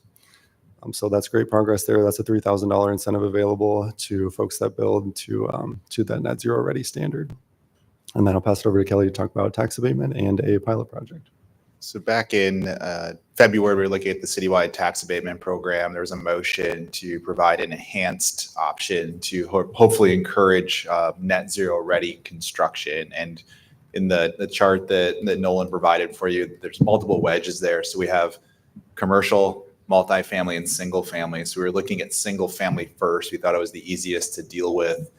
And we've been looking at this in great detail to try to understand what Don had to say, understanding what our renewable energy portfolio may be in the future versus what our current mix is. And if you remember in the climate action plan, there's a lot of complicated assumptions about the different elements of energy production and usage and how all of those things relate to the emissions that come from a home. So we've done all of the research now, and we've kind of gone through everything. I think your next meeting, you're going to see this proposal. What I'm trying to highlight tonight is our first answer to that was probably not a productive solution for the climate action plan. So we're going to come up with an alternative that takes the idea of net zero ready that's in the climate action plan and hopefully advance that a little bit further. And there's going to be some discussion and some policy questions about how those incentives work. What's the use of that incentive? Is it really moving the climate action plan goal forward?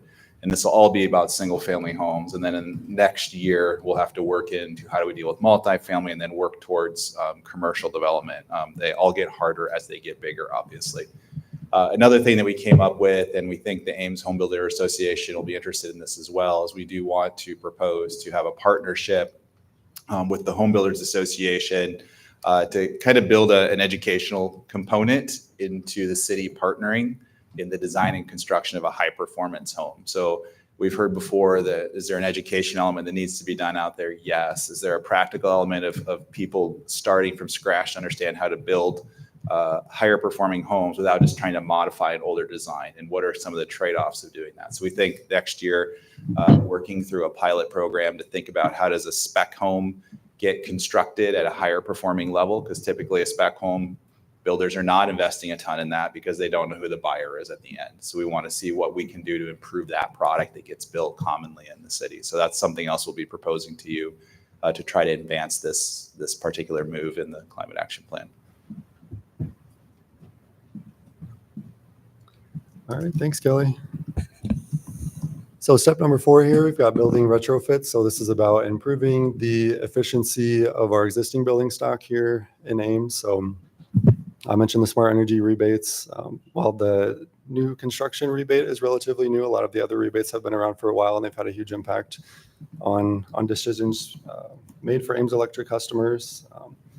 So we're incentivizing appliances, induction ranges, water heaters, thermostats, electric vehicle chargers, electric lawnmowers, and also providing free energy audits for homes and businesses to help folks identify energy saving improvements that they could make in their home or business. I'd also like to point out for the heat pumps incentivized over the last 2 years, we're seeing a great trend there.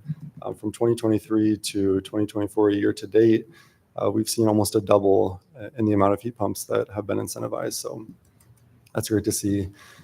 Then looking ahead, we're exploring different financial incentive structures and funding structures to get a retrofit program out there. And one of those is this EPA Community Change Grant opportunity that you'll be hearing more about in our next agenda item. And then also education on efficiency is an important role that the city can play, so we can be that source of reliable, factual information for folks on improvements that they could make to their homes or business, so that people can make informed decisions. So that education outreach will be a big part of this as well. I have a question on that, Nolan. Sure. So are we, as we were thinking about our budget for next year, do we have any kind of place for retrofitting in our proposed budget at this point? We do not. No, we have $1 million aside for sustainability, so we can program that money into a pilot program. That's what we're going to do. Remember that? I didn't know if there's anything that was particularly earmarked for retrofitting It's to implement the whole climate action plan. So it's how we prioritize that. So there could be some money. Oh, yes. Correct. There was about $1 million set aside from the council to dedicate towards sustainability. So that a portion of that could certainly go to residential rehab or building retrofits. Okay, thanks. I'll add to that, one of the things that Nolan's working on is just researching what different building retrofit programs there are across the nation, what we might work well here in Ames. Yeah, a big part of that is incorporating rental homes. As you all know, it's a big portion of our housing stock here. So structuring a program to be inclusive of rental homes is definitely a priority. So on the outreach and communication part, just a brief plug for our event. That's going to be a week from today over at the library in the Dan Foss room. So we'll be there from 4 to 6 p.m. A week from today on November 19th. So this is a heat pumps open house focused on providing that information about our rebates, about other incentives, including federal rebates. So city staff, contractors, and then homeowners with experience with heat pumps will also be there to just answer any questions and give information about heat pumps. So I hope to see some of you there.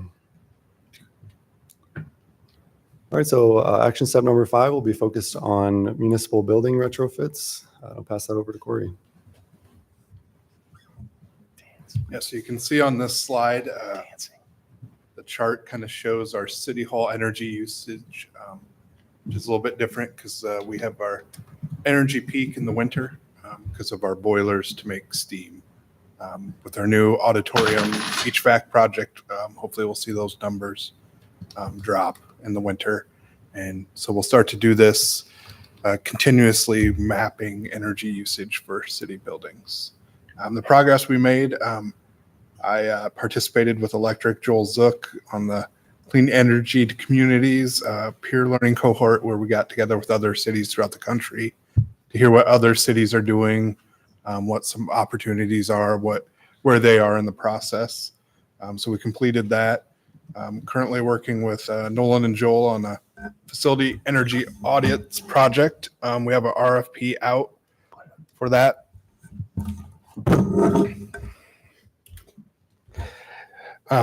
So that will be out. So that's looking at all of our facilities throughout. We'll do an engineering analysis, look at that, and we'll come back with kind of that specific what's cost effective to get the most bang for the buck for those. And then we'll discuss those and see if those be future CIP projects or if there's opportunities there. And then like this chart shows, we'll start benchmarking all the energy and water usage of each of those municipal buildings throughout time. So we can see how the improvements impact those. So we'll use that audit obviously to look at maybe retrofit projects. Some might be simple.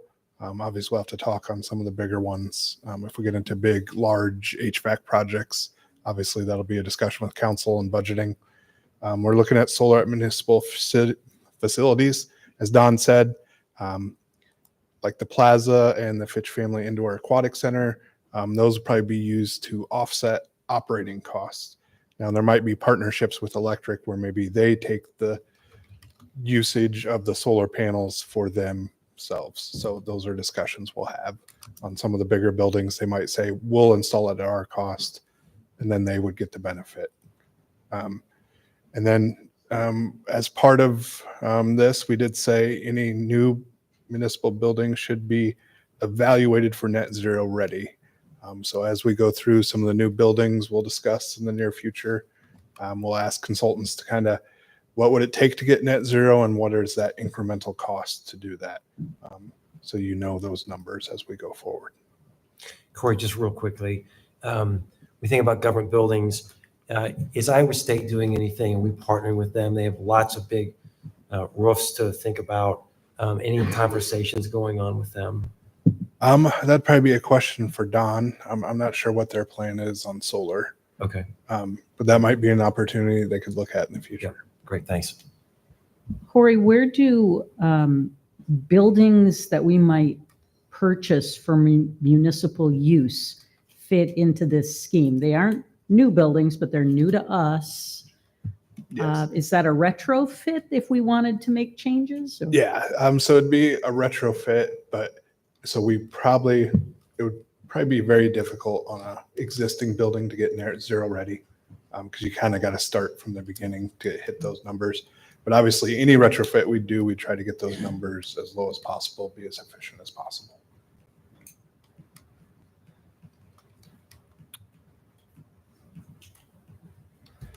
So on the fleet side, this is the non-Cyride. As we've discussed, we have 6 electric vehicles right now. So 2 trucks, 2 SUVs, and 2 sedans. More on order. So we'll eventually end up with 6 pickups. Feedback has been very good on all the electric vehicles so far from the using departments. So that's good. We have 14 hybrids. We have the B100 program, which we've talked about throughout the years. So that's our 11 snowplow trucks. We also use that seasonally during the summer in some of our construction equipment, skid steers, things like that. Looking ahead, we'll just continue to assess the viability of purchasing an EV when their vehicles are due for replacement, if it makes sense for the use of the department. On the right, you can see we graphed out our fuel usage. Fuel usage has been going down, and we expect that trend to continue even more as we go forward with more hybrids, more electric, and just more fuel efficient vehicles in the fleet. Any questions? One more on charging. We also have electrical vehicle charging. So this map kind of shows the public charging points throughout the city. You can see there's 130 megawatts delivered this year. It kind of shows you how many passenger miles. As we move forward, we're adding some charging stations to municipal buildings. Those sometimes will not be public stations, depending on the building use. We added one at Fleet Services that obviously isn't for the public, but we'll have to have those discussions as we move forward, because some buildings might be a combination. It might be public and city use, or just city use.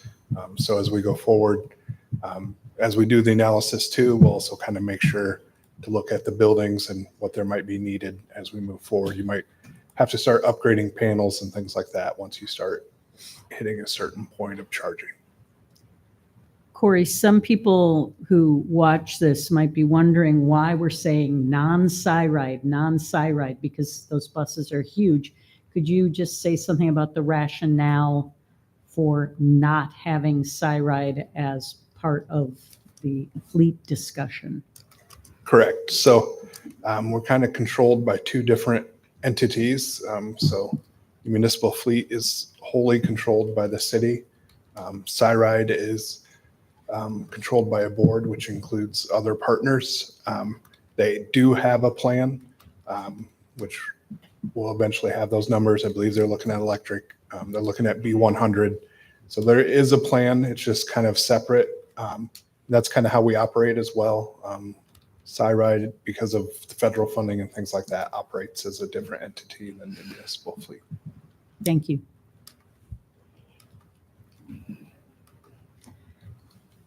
All right. Thanks, Corey. And last but definitely not least is our Mayor's Leadership Task Force. So progress on this so far, we got together with some businesses here in council chambers in August and discussed, had some great discussions about sustainable business practices. We learned about the barriers businesses are facing, recognized some of the accomplishments that have been made as well. So far, businesses are doing a lot in sustainability. I think it's important for the city to recognize that. They're installing efficient equipment, reusing materials and recycling materials, buying electric vehicles, and conserving water, just to name a few examples. And then also identified some opportunities for the city to support as well. So we can be kind of that source for information about events, to host networking luncheons, disperse information in that way. And then also, especially with recycling, we have the opportunity to help businesses out on that side as well. So looking ahead, we'll continue those engagements, plan some more events like that to get all businesses in the room talking about sustainable business practices, and then looking at doing some targeted outreach as well towards some of the large businesses where they have the most opportunity. They're either high electric users or high water or gas users, so that we can work with them to help bring down our community-wide emissions.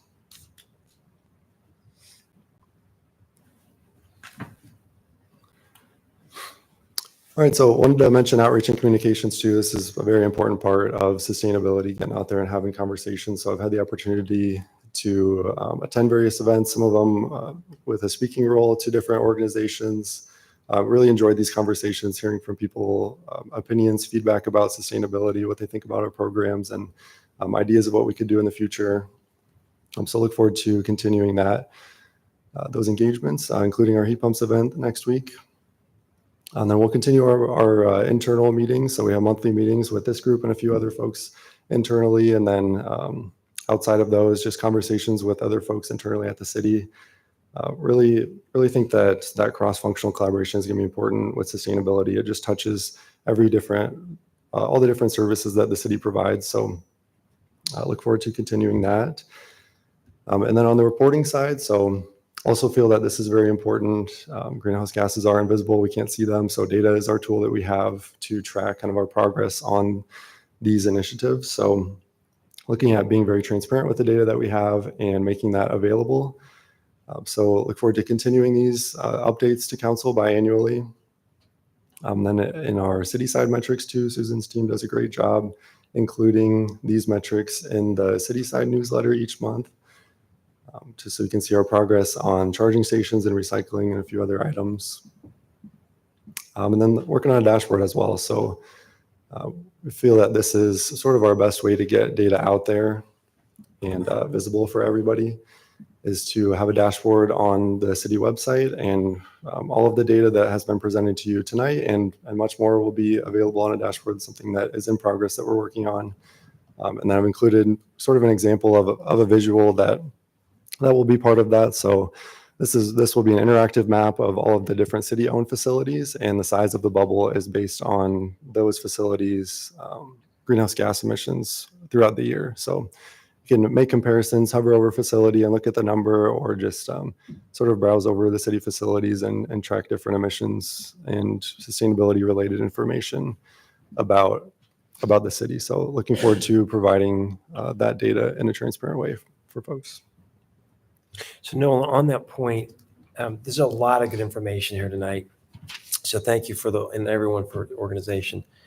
But I'm still struggling to try to figure out, and maybe this is on the first chart, if we were to think about, because this is an update, if we're to think about this is where our goal is, and then this is where we are, is there something in here that shows that? Is it the slide one showing the multiple parts of this pie chart type thing? Sure. I think that's one of the many aspects I like about sustainability is it's complicated. There's a lot of numbers and a lot of data that goes in. There isn't going to be one number that you can point to and look to and say that this is the progress that we're making. I would say our community-wide greenhouse gas emissions are probably the main kind of sort of performance indicator. But we won't be able to update that every year. A community-wide greenhouse gas inventory is a pretty concerted effort that we're looking at undertaking here next year. But in the meantime, these more specific metrics about facilities and their emissions, or about the amount of heat pumps that we incentivize, or sort of those more specific performance measures that we can track over time and see trends, I think will be just as important as the big community-wide emissions number. And is there a plan? How often do we do the community assessment? Sure. So it's generally recommended to do those every 2 to 5 years. The most recent data we have is from 2018, so we're due for an update. And we're sort of planning right now on the best way to go about that.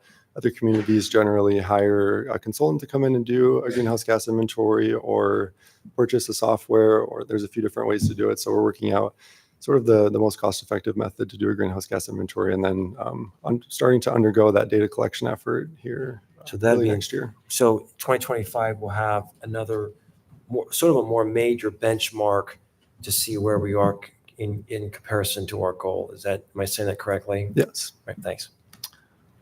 All right, can we draw this to close? I've got one more here for you. This is the last slide, I promise. So touched on the greenhouse gas inventory in spring 2025, and then just wanted to reiterate some of the action items that we're working on and doing here in the near term. So that's more renewables on the grid, more recycling, investing in clean energy, energy efficiency retrofits for our buildings and our fleet, engaging businesses on sustainability, and then looking forward to providing another update like this at the end of the fiscal year. So thank you very much. Thank you. All right, we'll move on to item number 29, resolution authorizing city in partnership with MICA to apply for an EPA Environmental and Climate Justice Community Change Grant.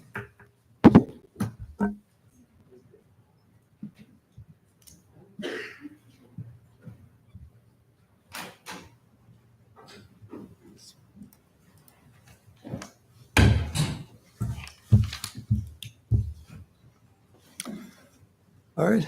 Good evening, Council. Yeah, thanks for hearing our community change grant. We're here with Abra from Mid-Iowa Community Action.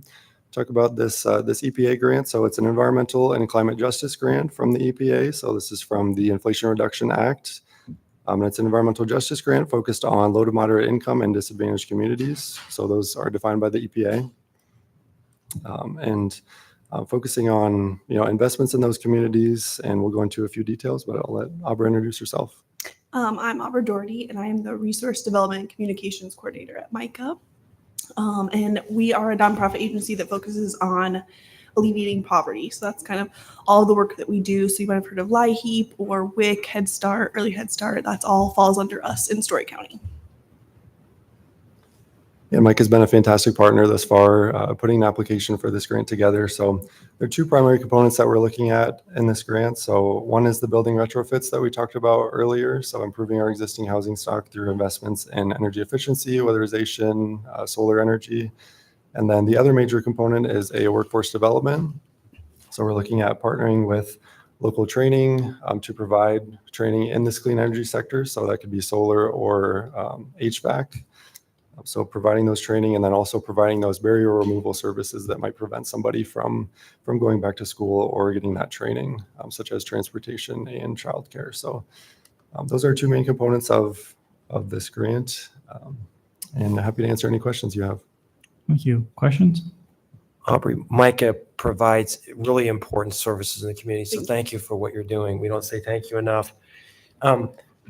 My question with respect to your involvement is, let's just say that we go forward with this grant and lo and behold, this money arrives, $10 to $15 million.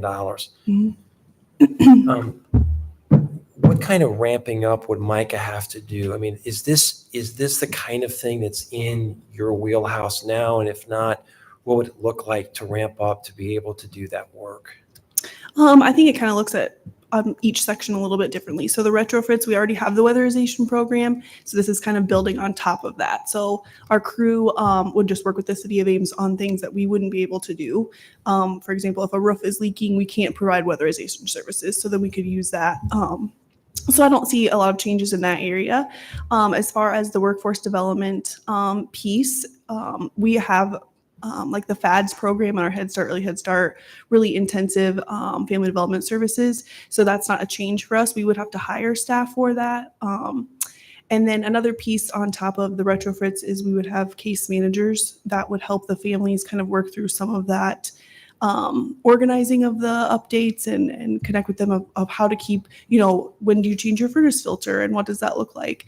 And so we really have a good model of that through our disaster case advocacy program that we do.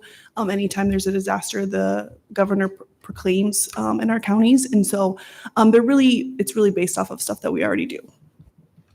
This grant opportunity also allows for us to ask for some funding dedicated specifically to staff. So we're still working through the details of that, but we anticipate if we are awarded, a portion of it would go to hiring at least one other person to help support, whether it's on the city side or MICA side, to support the program. But I apologize. So I guess I thought that there would be, if they had this new money, then there would be more work to do, more than what you're currently doing. Yeah. So my question is still sort of on the table. How would you ramp up in order to do this additional work?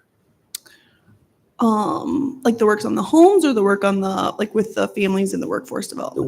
The work on the homes. So most of our weatherization is done through contractors. We don't have a crew ourselves, and so we would partner with contractors around. So it would ramp up maybe how much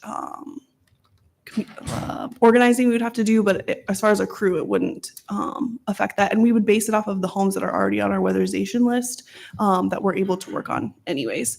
And can you give us, and maybe this is in the report and I'm just looking right at it, but if you had to give us you guys have been doing this weatherization, I know, for a long time. How many homes are still yet to benefit from this weatherization? Is it 1,000? Is it 500? Can you even give us a sort of a round number? Oh, I just did all of that math. I think we looked at, so we, mobile homes and apartments we can do mobile homes, but it's very limited. And apartments we're not able to do, or we don't do as much of those. And I think, so we're about like 140 homes in Ames off of our list that we have not done. That you're targeting? Yeah. Mm-hmm. Okay. Other questions? Amber, any questions? Nope. Anita? No, thank you. Brahman? Nope, none for me. Okay, all right. And one more question. So I apologize. Where would all this money go? So we have 140 houses, big pot of money. I still don't understand where the money goes. A lot of it would go into the homes. The work in the homes, the solar, the roofs. We also have a big chunk on the workforce development side into like the training, the tuition, the books, setting them up with tools and barrier removal. So being able to help them with rent if they're struggling with that, or a car, gas cards, those kind of things. I know we're still kind of fleshing out the budget. Yeah, the retrofits are pretty comprehensive that we're proposing. So $20,000 to $40,000 that we would be investing into a home that would save anywhere from 30 to 50% of their utility costs. So pretty transformational investments that we could be making. And again, who would do this work? Yeah, we would leverage Micah's existing contractor network, and then we've also been in discussions with Iowa State, the Center for Research and Industrial Research and Service, so CIRIS. They run Iowa's Apex Accelerator, so they work with contractors to help them understand federal government regulations and sort of the baggage that comes with federal money. There's lots of reporting and stuff that goes along with that. So they would be a great partner in helping to bring additional contractors that may not be familiar with federal requirements into the program. Okay. All right, entertain a motion. I'd move alternative one. Second. Thank you. Roll call. Discussion, Mayor. I think this is a lot of this, as much as I can understand it, is very noble. And in fact, so noble that I wish that we were doing this within our city budget. Because to ask people from Missouri or Rhode Island or California to pay for the retrofits in Ames, I think is appalling. So $36 trillion is what we have for a national debt. And it's programs like this, and this isn't your fault because you guys are just trying to be helpful. This is for council. We have a national debt that's out of control. And it's programs like this that are adding to that. And so we're spending without abandonment, and we should say no. Now, if we value this, I would say to council, if we value this, then let's spend it ourselves. We could pay for this. We have a $300 million budget. We could pay for these retrofits ourselves. And I don't know why in the world someone in Wyoming should be paying for the retrofits in Ames. That's what this comes down to. So I'm supportive of the program, but I'm strongly opposed to having federal dollars pay for this. Roll call, please. Corriere, Aye. Rollins, Aye. Beatty Hansen, Aye. Betcher, Aye. Garten, Nay. Junk. Aye. Thank you for coming. Thank you. All right, we're going to take on item number 30, then we're going to take a break. Lead service line public notice. Are there any questions for John on this item? Maybe you can just give a quick recap, John, and then we'll go ahead and. No action is required.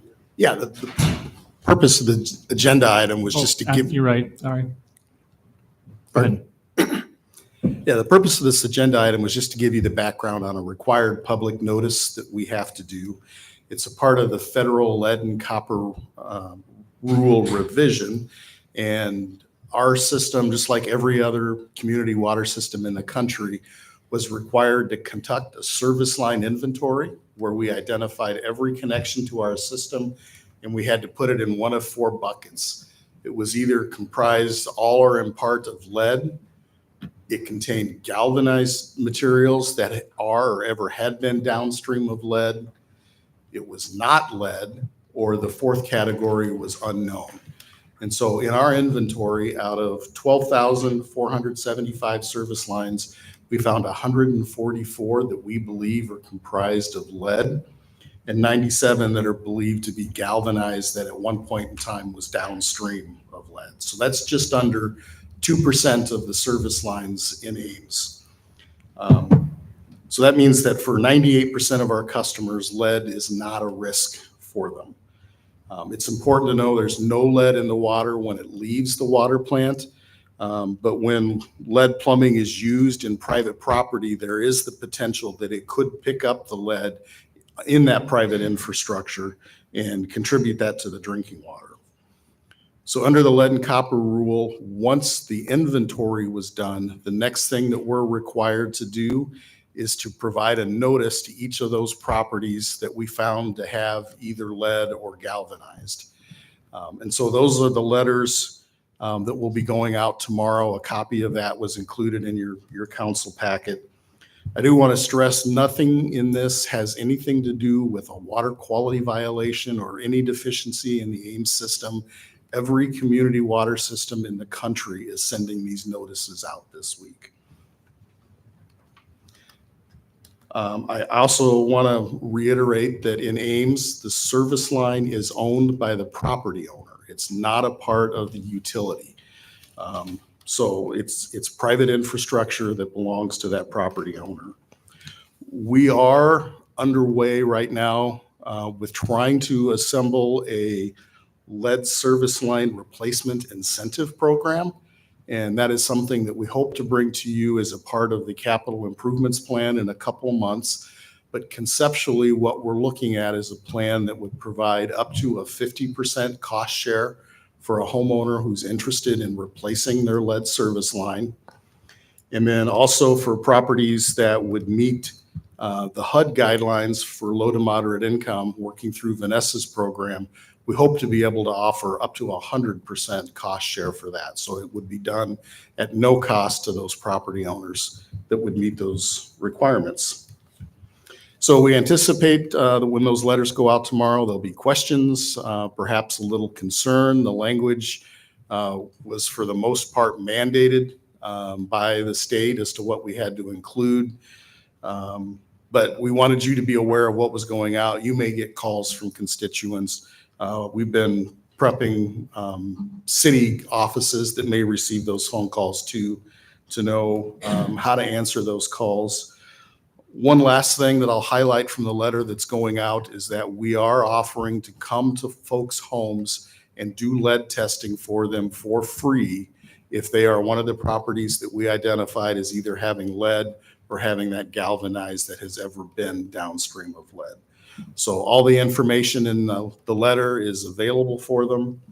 I will note that on the letter, there's a QR code in the upper corner that takes you right to the city water plant page that addresses lead.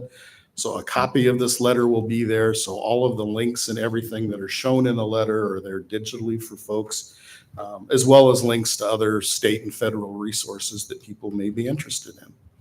So that's a really high level highlight, but I'd be glad to answer any questions for you. Thank you, John. Any questions? John, for the average homeowner, do you have an estimate on the amount it would take to remediate the lead lines? Yeah, on average, we're thinking it's about $10,000 per property.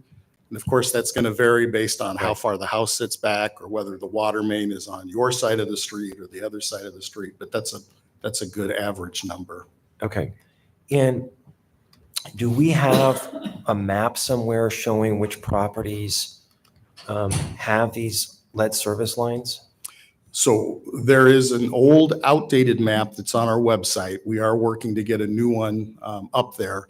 But on that website, that cityofames.org/lead, there is a listing of all of those 244 addresses. And so as I think about, so I help people buy real estate. So if somebody, as part of their due diligence, wants to know whether they're buying a property that at some point they're going to have a $10,000 or even $5,000 price tag, how are we making this easy for people to find out if that's part of what they're buying? Yeah, so they can go to that cityofames.org/lead, and the very first link on there is the list of the properties that we believe have the lead or the galvanized service lines. Because this isn't, I don't think, something that a seller would be required to disclose as part of the residential seller's disclosure statement. That's sort of a statutory creature.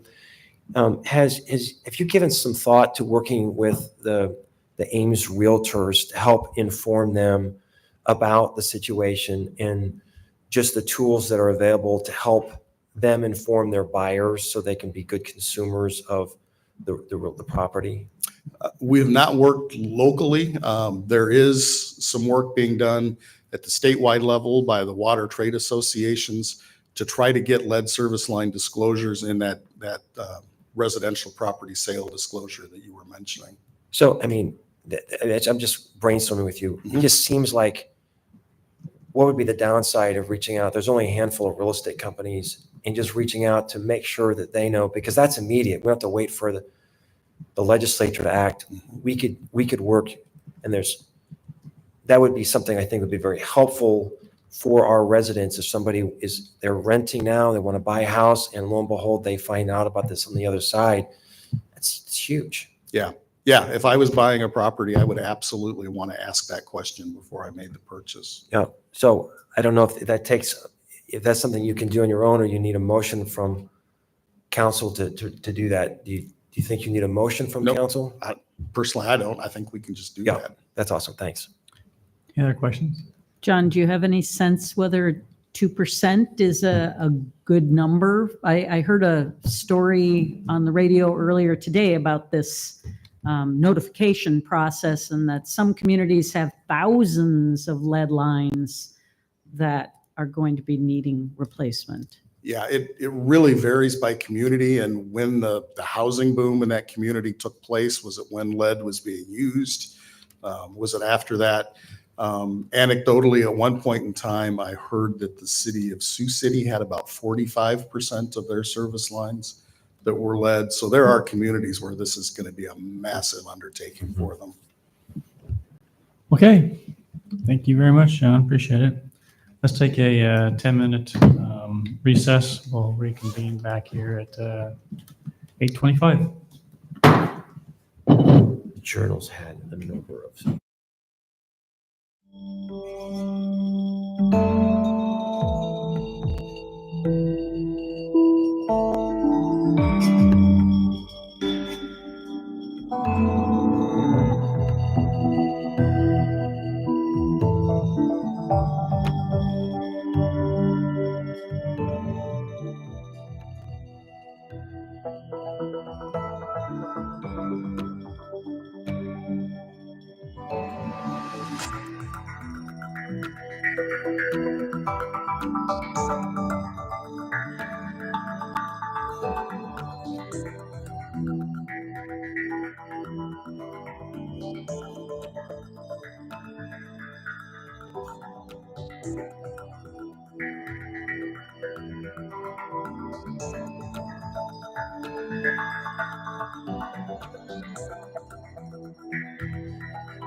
Yeah.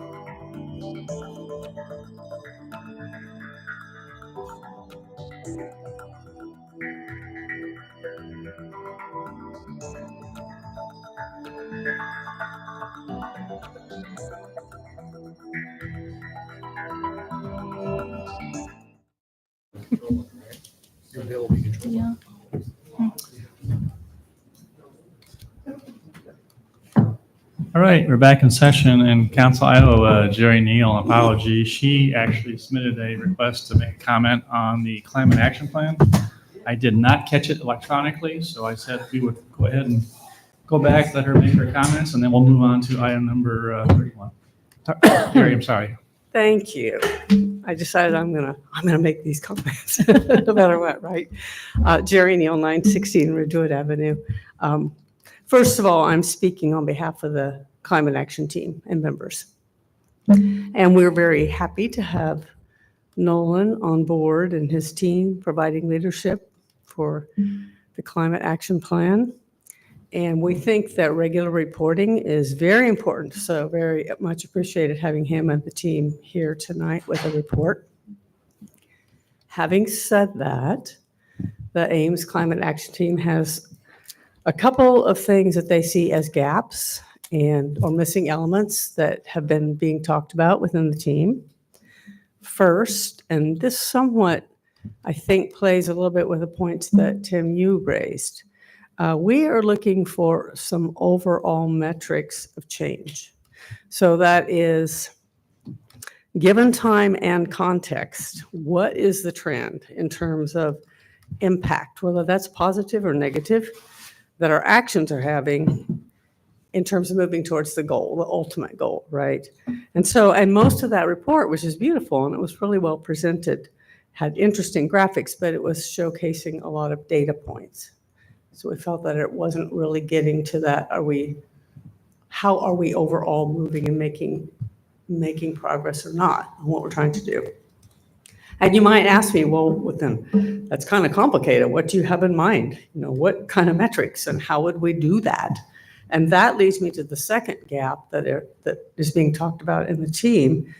The CAP it's focused on the big ticket items that we can tie to our businesses, our city facilities, our infrastructure.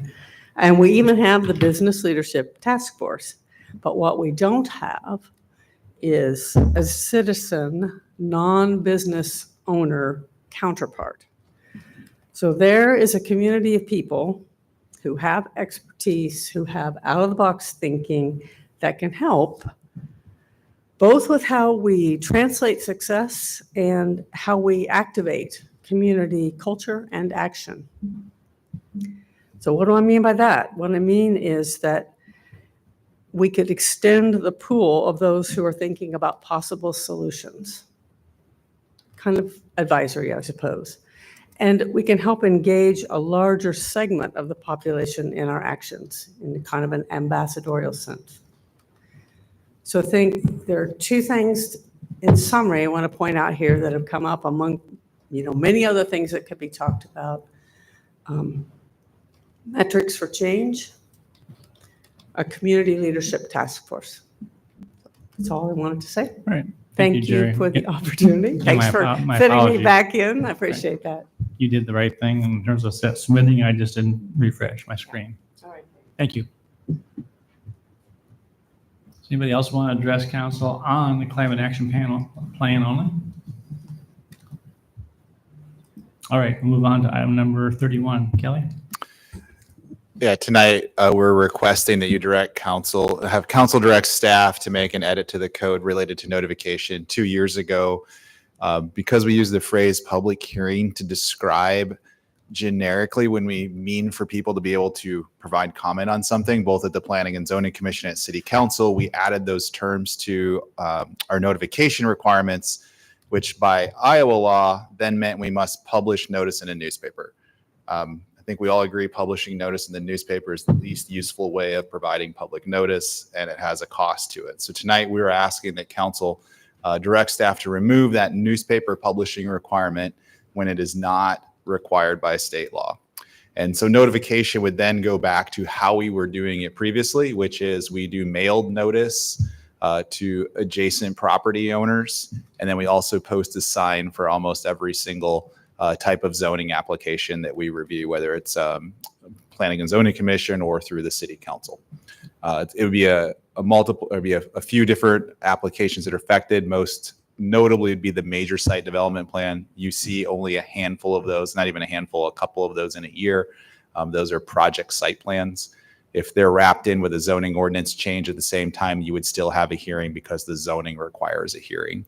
Standalone site plans would not necessitate a hearing on their own if we were to change the code. Is there any questions about the proposed changes by staff? So Kelly, I live in a world where I have to post notice in the newspaper for like probate things. And so I also question like how many people are actually looking at this. But this is sort of a long-standing history of communicating what government is doing. Could you speak to the issue of how we're communicating through our city website and other ways to communicate to the public what we're doing in these areas? So for the Planning and Zoning Commission, so there's two bodies that are subject to this requirement. Planning and Zoning Commission, we post all of our agendas and the reports just like council on our own website. So we're one of the boards that we do provide full access to everything we do on the internet. But our main notification is always going to be the mailed notice to adjacent owners and then that sign posting. We don't use social media to notify any official actions of the city when it relates to zoning actions. And if we do this, do you have a sense of the amount of savings that we would realize on an average year? I know it's going to vary from year to year. I don't really know. I would assume it's a couple $100. Okay, not a ton. Not a ton. It's a small notice, but it does take extra time to do that for everyone, and it doesn't seem to add value. What it's my understanding council has really been interested in trying to streamline approval processes. This would eliminate one potential step that we're taking that is not necessarily by Iowa code, which would basically be consistent with what council is trying to accomplish. Is that correct? Yeah, it would be. All right, open up public comment. Anyone want to address council on this topic? Seeing none, we'll close public input. Any questions from Amber, Gloria? I'm sorry, Amber, Anita, or Brown? Nope. No. No, none from me. All right, entertain a motion.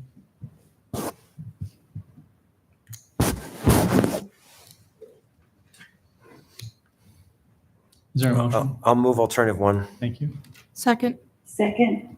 All right, who's seconded? Roll call. Corriere, Aye. Rollins, Aye. Beatty Hansen, Aye. Betcher, Aye. Garten, Aye. Junk. Aye. Thank you. Move on to item number 32, approving plat of survey for 6210 East Lincoln Way and resolution approving plat of survey for section 09 Township 83 Range 23 Southeast Northeast along 590th Avenue. Quick overview. This is kind of a unique story. It's a little hard to read on the screen, but the city boundary runs north-south on that section line that's turquoise up on that screen. You can see two triangles that are formed by the section line and then a drainage channel. Each of the property owners thought that they controlled land in relation to their property line being with the drainage channel, not the section line. So recently a project was looking to get access through a property and they realized that they were talking to the wrong property owner. And so the Breckys and the Knutsons have proposed ultimately to, after this plat of survey, if it is approved by council, they will swap the triangles so that their land is now controlled on each side of the drainage channel appropriately with where their main property holdings are. So to do this, one of the properties is in the city, one of the properties is in the county. So they are both asking to be able to waive subdivision process to approve these two triangles to be created. They'll be ag use only, so there's no development potential, and that would facilitate this land swap occurring. So staff believes because of the ag use here and the unique conditions with the drainage channel, that it is appropriate to waive the standards for a subdivision and allow this plat of survey to go through. It is 2 separate resolutions, one for each property. Questions? I still don't understand this.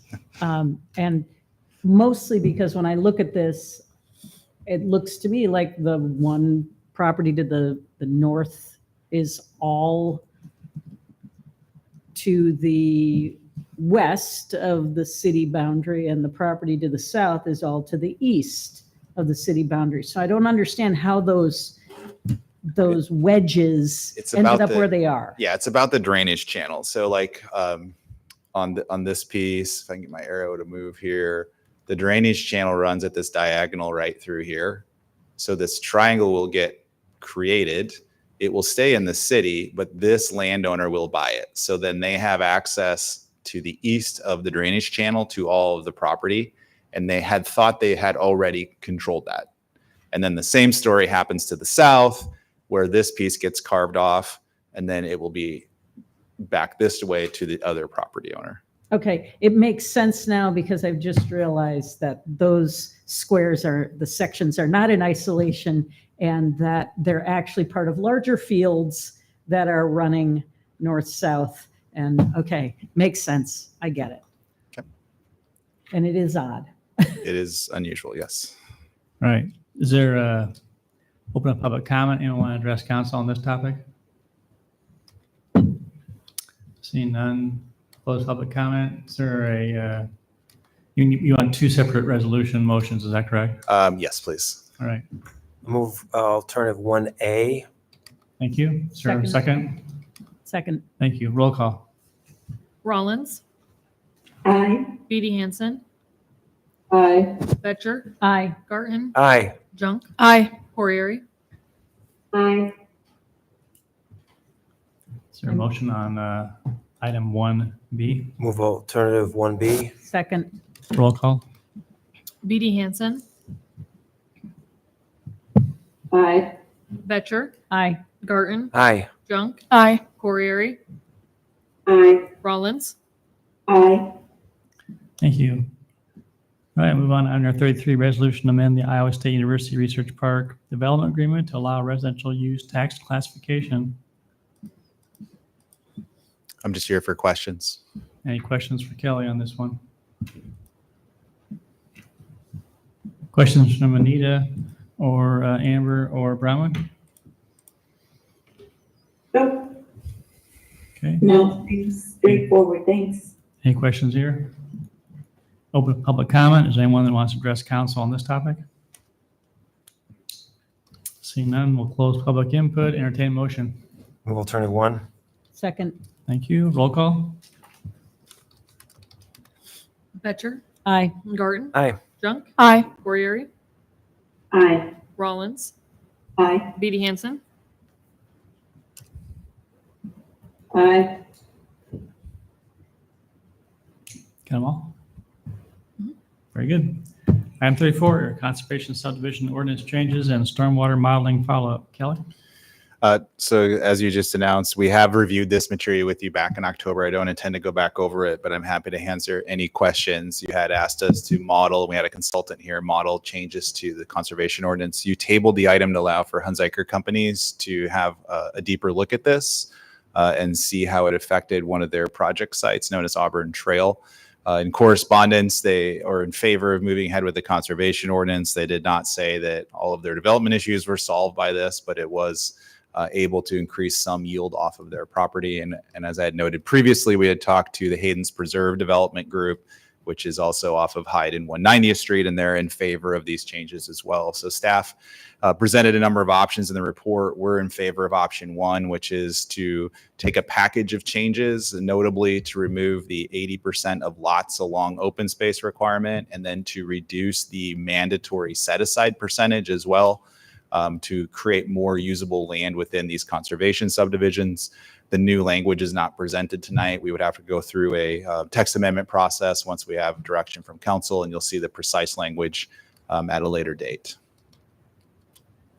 Thank you. Questions for Kelly? Kelly, does that mean then there's a lot of recommend versus requiring best practices, best management practices? So that language would be clear later in our documents, in our policy documents.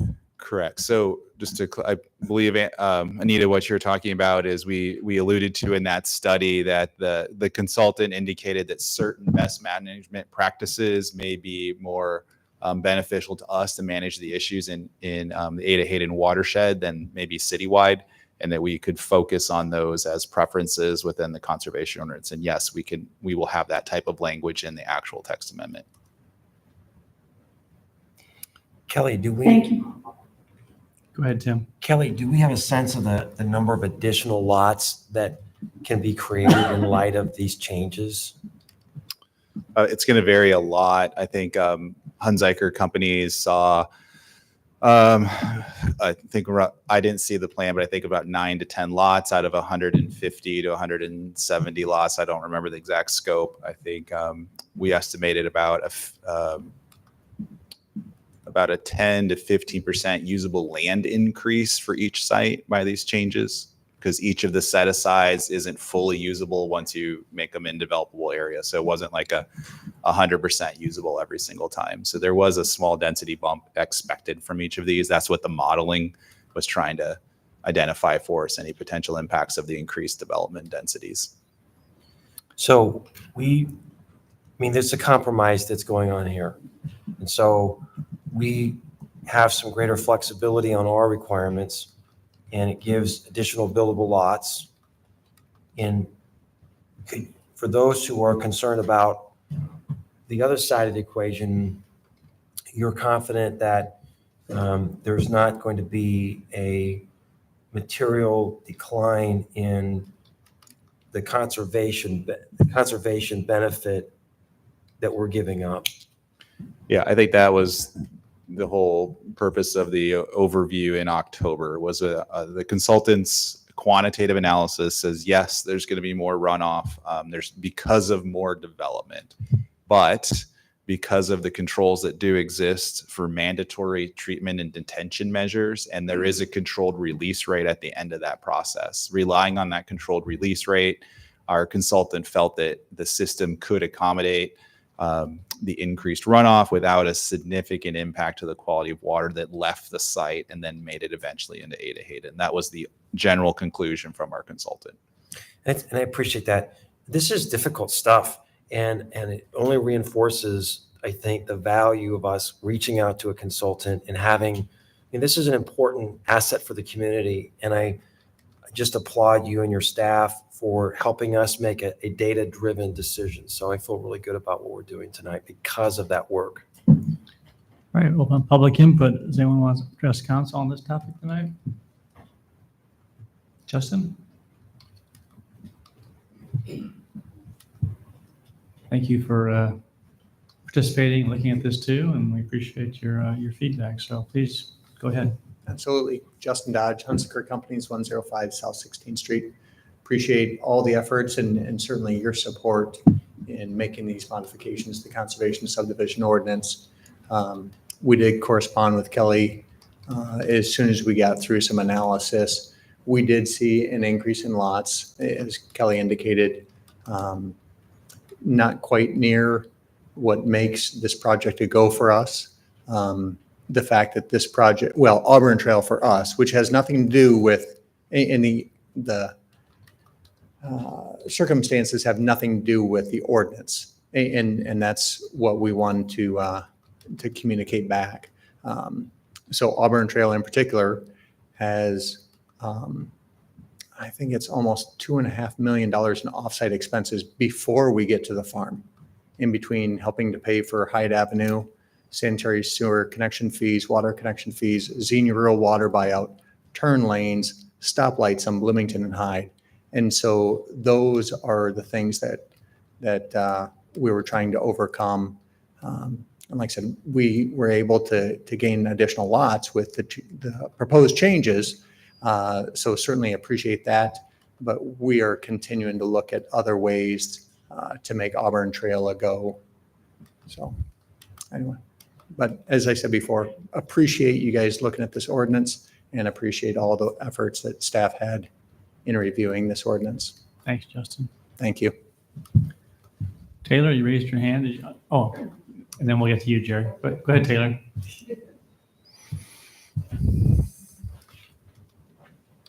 You had brought up best practices for environmental things, and I was wondering about the leaves. If you're supposed to rake your leaves or not, or if the city has like a stance on that. Okay, thank you. Jerry?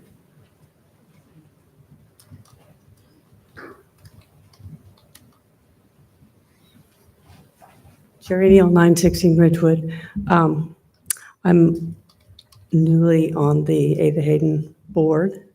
And so just speaking for that group, I just wanted to highlight that we have been very involved in these discussions about these trade-offs, as you can imagine.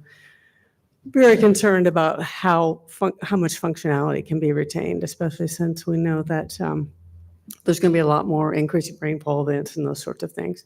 So we are supporting the staff's recommendation and just want to emphasize how important the options that are being listed in the attachment, those extra little amendments that we're thinking about, that's a very important part of that decision. So thank you. Thank you. Jerry, I just want to say on behalf of the council, we appreciate the Friends of Ada Hayden and your commitment to that. We call it a crown jewel, in my opinion. And the point is that appreciate you coming out and supporting, because we want to work together. And I think that it says in the staff report, staff will work with Ada Hayden and continue to work with them, I think, during their ordinance drafting. All right, any other public input related to this particular item? So they make the new houses. Go ahead, Taylor. I'm going to make an exception. Usually you only get one chance. Go ahead. Okay, so if they make the new houses and stuff with the subdivisions, and those houses have sewers and stuff, right? Right. Would you recommend that they rake the leaves or not rake the leaves? Um, Then when the leaves fall on their property and stuff, that was my question. Thank you. Let me sit down. Yeah. You make a comment on that, Kelly, or not? We have no ordinance in the city about raking leaves one way or the other, so I don't think we have a position as the city. Thank you. All right, we'll close public input. Kelly, there was a comment that was made, I think by Justin. Is this subdivision going to go forward now then, even with these changes? Justin said at this point in time, they don't view it as financially feasible. So we've worked pretty hard to go through this review process, and maybe I misunderstood. I thought that this was the piece that was needed in order to make the project go forward, and that this is my first time to learn tonight that's not the case. That's what we learned last week whenever I received an email or a correspondence from Hunziker Companies. I think the AEDC put this forward to you assuming that was the situation. I mean, it as Justin said, it does increase revenue for the project, but they still have some financial obstacles to proceeding. So I guess I'm looking for direction. I mean, is this? Well, I think it's my opinion. I think this is a piece of the puzzle. And the point is that we got to basically look at, I mean, we have seen incredible inflation on our projects. Builders have seen big inflation on projects. I don't think it's appropriate to dialogue or talk about, okay, so what else needs to be done? Because this item is basically about the ordinance. But I think as a follow-up, I was anticipating a follow-up, asking staff to check into, okay, so what else is there to try and move the needle? I don't think that there ever, we thought that this was a hurdle, but as Kelly said, AEDC identified this as being a potential impediment, but I don't know that it necessarily said we'll guarantee that you'll start going if you get this thing moving. But I think if you decide not to do it, I think then that's going to keep one more brick on the back of that development from trying to go forward. And it's not just that one; it's also the one north of there, as well as the one potentially to the west. Borgmeyer. So So there's 3 development sites that are significantly affected by the conservation ordinance. I put them up on this screen. So it's may not exactly fix Auburn Trail. Hayden's Preserve, again, they're the same situation. They've said this helps. They'll redesign with this and they'll see where they stand as well. And then Borkmeyer is yet to be determined. It's just been recently put under option for consideration of development and annexation. Okay. I apologize. Maybe I just misunderstood this from the beginning. I thought this was I think it was portrayed that. I think it was portrayed that way last spring. Okay. That's not, yeah, I would agree with Kelly. It's not unfair, but I think the point is it's come to light that there's more impediments. So let's just deal with this issue and then. Correct. Yeah, I would say make your decision based on this particular information that we've done, just solely about stormwater management, not about other issues at this point. I think the question becomes, do we have confidence that these changes do not negatively impact our ability to protect the Ada Hayden, the ecosystem there, but also our backup water supply? And it sounds like we have confidence that using best stormwater management practices, we can maintain the quality of Ada Hayden. Right. So. And thanks to Jerry coming out and just saying that they support, they're comfortable with that. So I think the point is, well said, Gloria. My main concern was that we not compromise anything. And if there is the added bonus that we are helping to facilitate more development that can add to our tax base, then I guess it's a positive thing. Thank you. All right, is there a motion? Move alternative 1. Thank you. Second. Actually, so alternative 1, for the record, it'd be option 1. Roll call. Garten, Aye. Junk, Aye. Corriere, Aye. Rollins, Aye. Beatty Hansen, Aye. Betcher, Aye. Very good. Thank you. Thanks, Kelly. All right, move on to item number 35, public hearing on FY 24-25 water treatment plant lime ponds under drain improvement project. Does that answer questions? Any questions for staff? Declare public hearing on this project to be open. Is there anyone who wants to address council on the water treatment plant lime pond under drain improvement project? Seeing none, declare the public hearing to be closed. Entertain a motion accepting report of bids. So moved. Second. Thank you. Roll call. Junk, Aye. Corriere, Aye. Rollins, Aye. Beatty Hansen, Aye. Betcher, Aye. Garten, Aye. Thank you. And entertain a motion on resolution approving final plan specifications awarding the contract to Construct Incorporated of Ames, Iowa in the amount of $200,669. So moved. Second. Thank you. Roll call. Corriere, Aye. Rollins, Aye. Beatty Hansen, Aye. Betcher, Aye. Garten, Aye. Junk. Aye. Thank you. Then item number 36, hearing a mini pitch project at Lloyd Kurtz Park. Keith? Yeah, a lot of information in the council action form. And we were here in September, council approved the plans and specifications. We put those out for bid. We had 4 bid packages. We did receive bids for package 1, 2, and 4, or 1, 3, and 4, sorry. Package number 2, which was for the mini pitch system itself, the court, the lighting. We did receive no bids on that. We did talk to some firms that were interested in it, and there was miscommunication amongst the staff at one of the firms, and they said that they will put a bid in if this was rebid.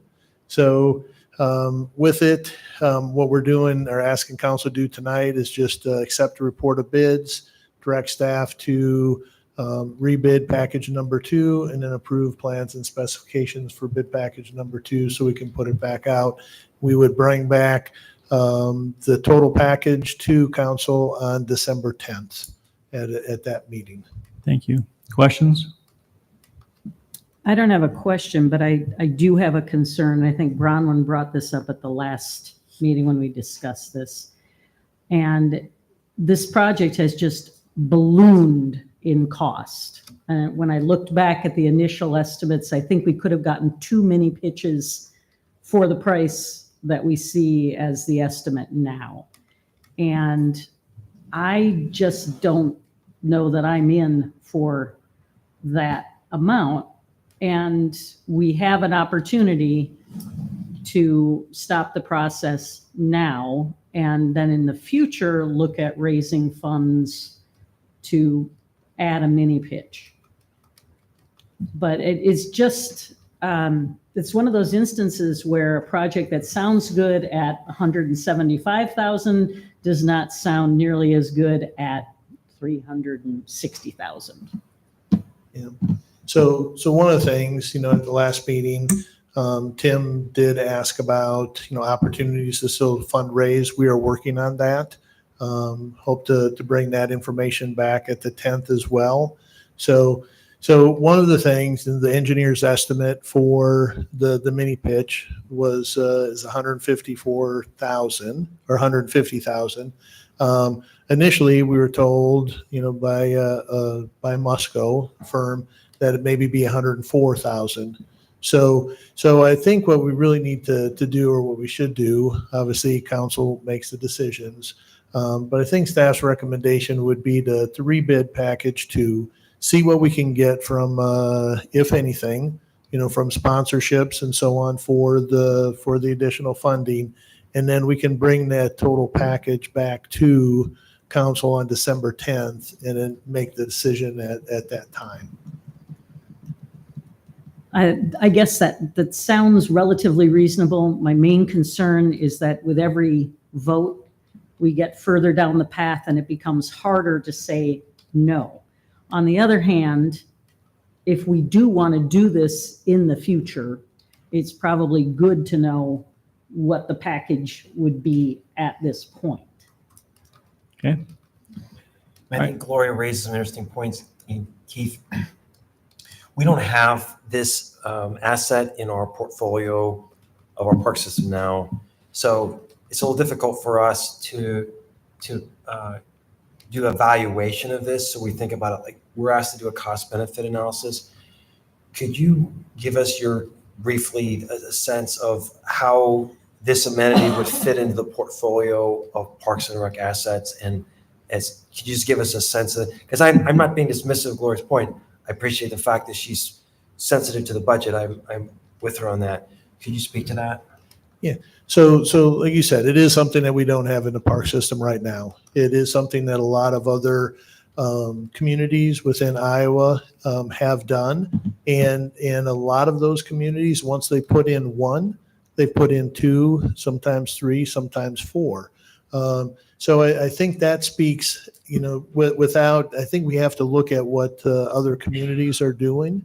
And the fact that they're putting them in and then adding additional courts, I think speaks to the fact that they are being used, that they are wanted in their communities. I think we will see that same usage, but I don't have a crystal ball. I don't know for sure, Right. but that's what we're seeing from other communities. Your Parks and Rec board was pretty strong on this.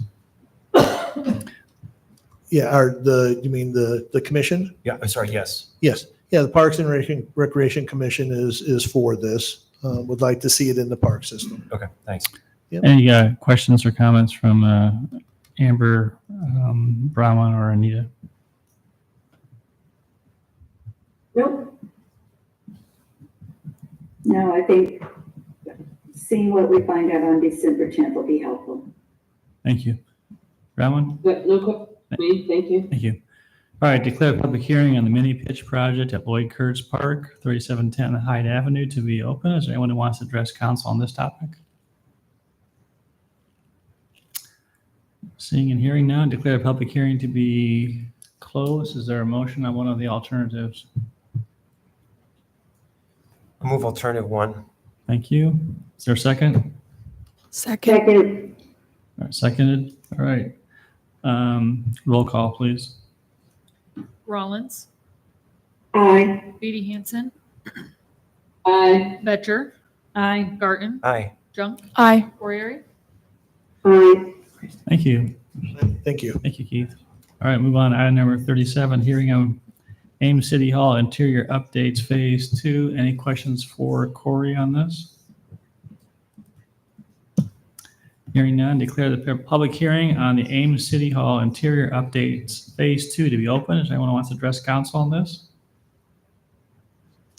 Seeing none, declare the public hearing to be closed. Entertain a motion accepting report of bids. Go ahead. So moved. Second. Thank you. Roll call. Beatty Hansen, Aye. Betcher, Aye. Garten, Aye. Junk, Aye. Orieri. Yeah. Rollins, Aye. Thank you. We'll move on to disposition of communications to council. And we have a number of letters. The first is a letter or an email from Megan Schroeder regarding pavement removal and replacement at Curtis, Marston, and Roosevelt Avenue. Steve, do you have a Yeah, we need to recommendation? get a memo to the council first from Public Works. Is there a motion? So moved. Second. Those in favor say aye. Aye. Aye. Any opposed? Next is an email from Maddie Nasuti regarding a request for hiring additional police officers.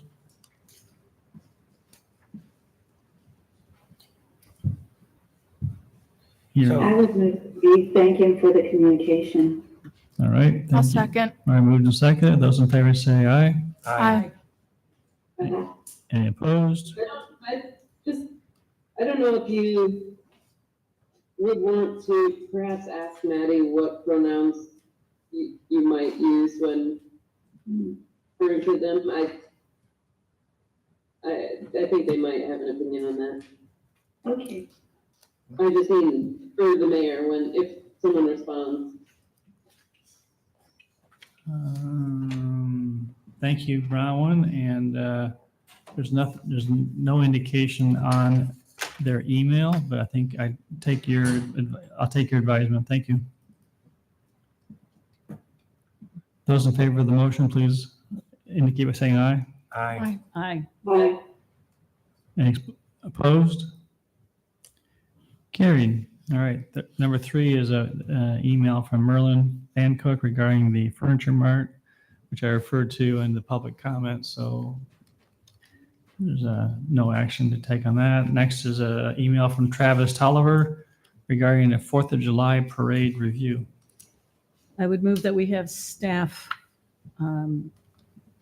talk with the Main Street Board or with Travis to determine what sorts of possibilities there might be for changing our celebration Second.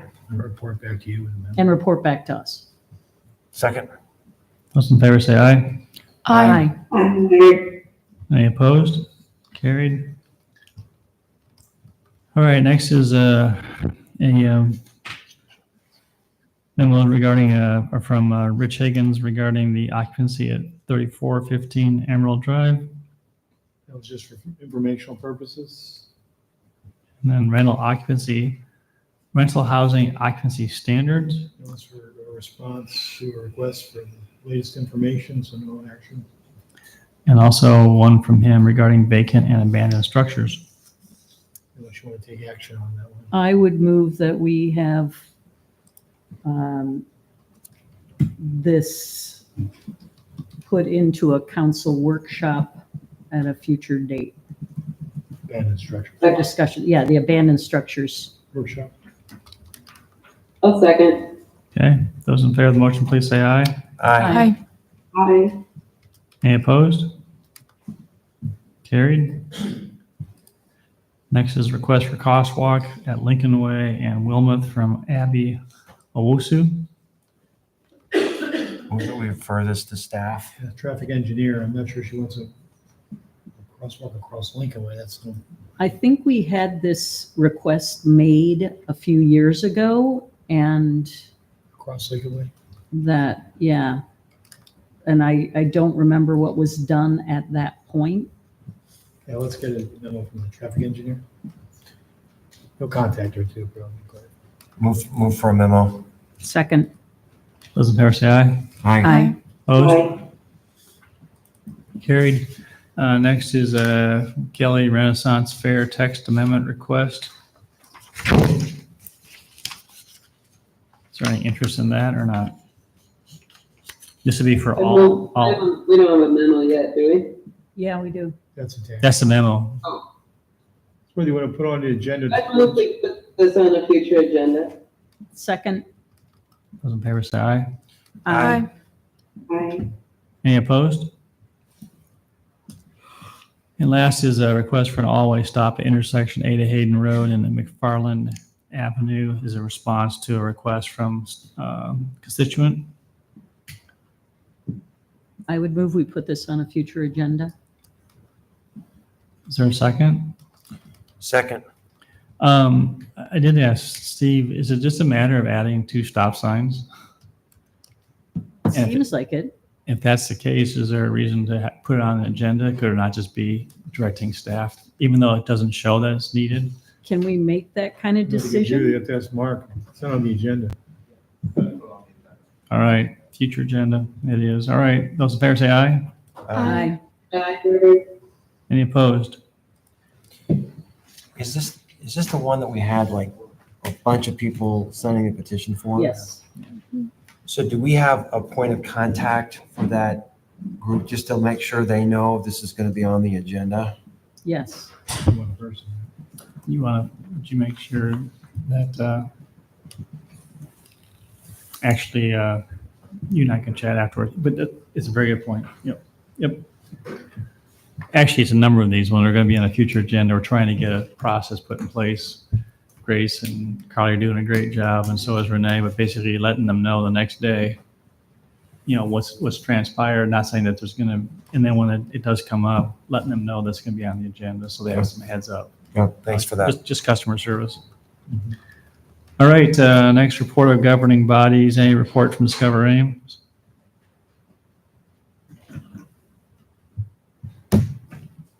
Nope. No report. Ames Regional Economic Alliance. Nothing new. SEMA, there's nothing new. Transit. Rowan, anything? Nothing, we haven't met, Transit hasn't met since last meeting of ours. All right, very good. Council comments. Amber, any comments? No, nothing for me. Thank you. Rowan? No, nothing for me, thanks. Anita? Nothing tonight. Thank you. Gloria?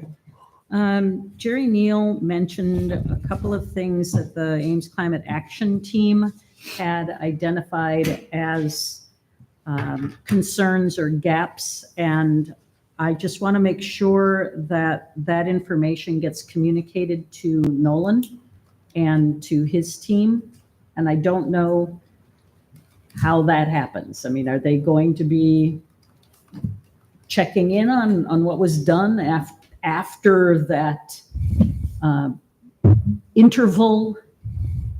I mean, Jerry's comment came kind of in the middle of the meeting. So can we make sure that the Make a metrics? Yes, I would move that we notify Nolan about the Ames Climate Action Team's input and put him in touch with Jerry if she has additional information to share. Second. Okay, those in favor say aye. Aye. Any opposed? Carried. And that's it. Tim? Nothing. Nothing tonight. Emily? Okay, guys, buckle up. So we have our joint meeting next Wednesday. I've shared the tentative agenda with you all on your email. I did talk to Rachel a little bit. We're gonna take the stoplight camera thing out of the agenda. I spoke to Chief Chief Puff earlier today about the stoplights, and I'm just gonna write a memo for the senators on that. And then we're gonna move the utility thing to sustainability. Yeah. And then we'll just discuss that more then. And then there are some new message the mayor feedback things. One of them is we need a Canes close to the college campus. I'm sure we'll see more of those throughout the year.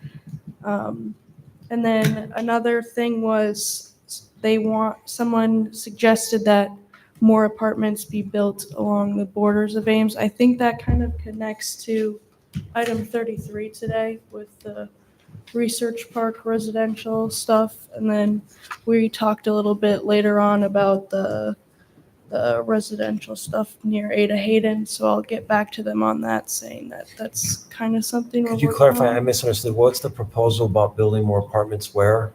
Along the borders of Ames, an effort to increase permanent residence and encourage students to stay in Ames after they graduate. I think they're just kind of trying to say like more apartments in Ames. I think they're kind of thinking Central Ames is just campus, when I mean there are plenty more like north of here and that way, but I'm not sure exactly what they mean about borders. But Well, this is encouraging news. They want to stay in Ames. yeah, I like It's that just too. they just probably want to have apartments that may not be On close campus. or on campus or Yeah. close to other college students, Mhm. right? Yeah. So professional workforce housing. Yeah, that's kind of what I was good. thinking, but I will get back to them on that. And then anything you guys want to change or maybe add to the agenda, please let me know. I'm going to get it to Renee and Carly and Grace 2 days before is kind of what we're thinking, so that I have enough time to prep the senators on that change too. So by end of the weekend.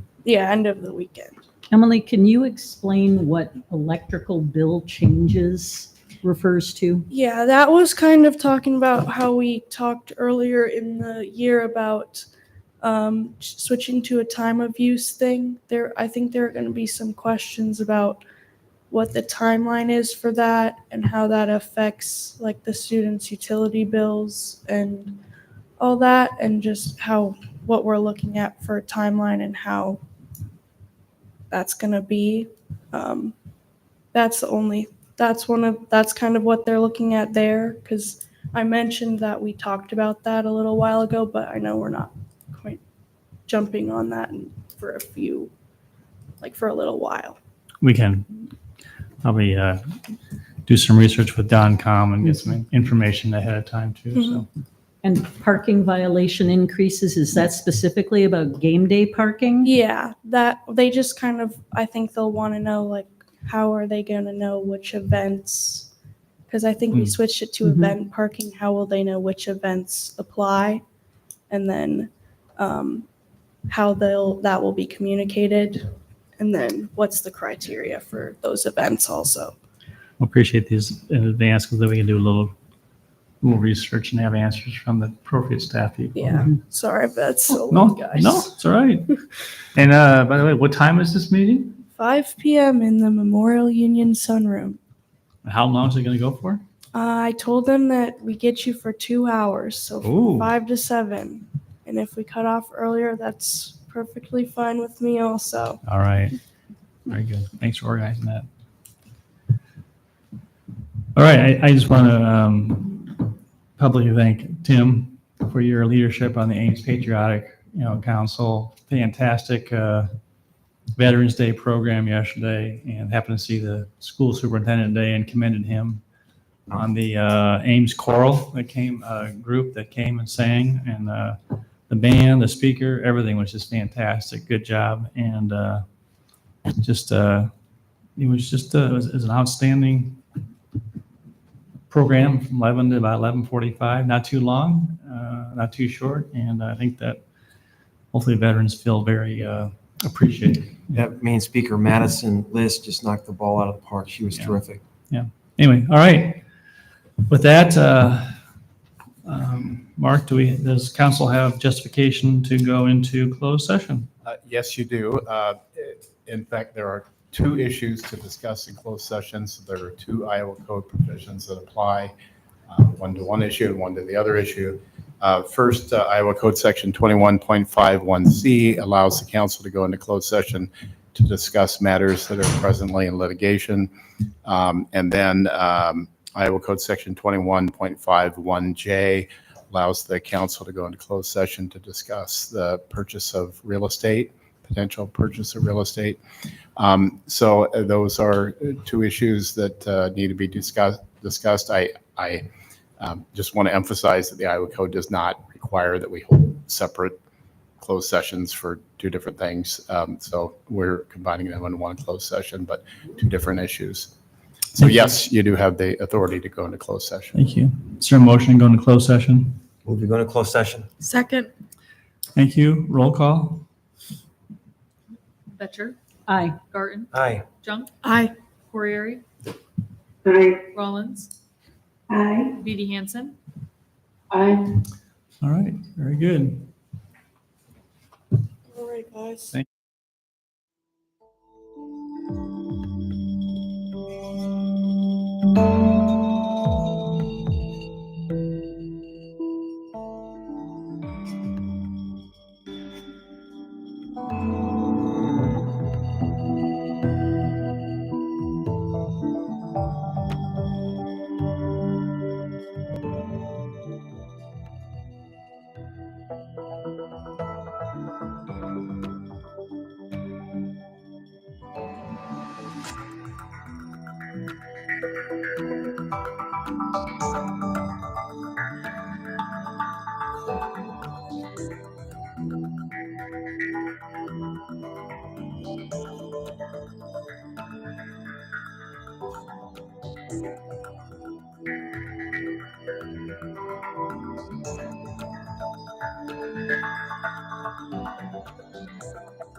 All right, we are back in open session. Is there a motion to approve settlement agreement with Timothy Hansen?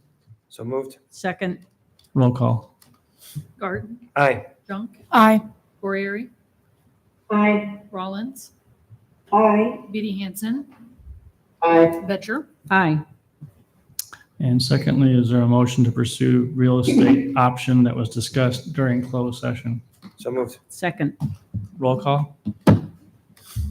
Junk, Aye. Corriere, Aye. Rollins, Aye. Beatty Hansen, Aye. Betcher, Aye. Garten. Aye. Thank you. Is there a motion to adjourn? Move we adjourn. Second. Those in favor say aye. Aye. Aye. All right, we are adjourned. Thank you, everybody.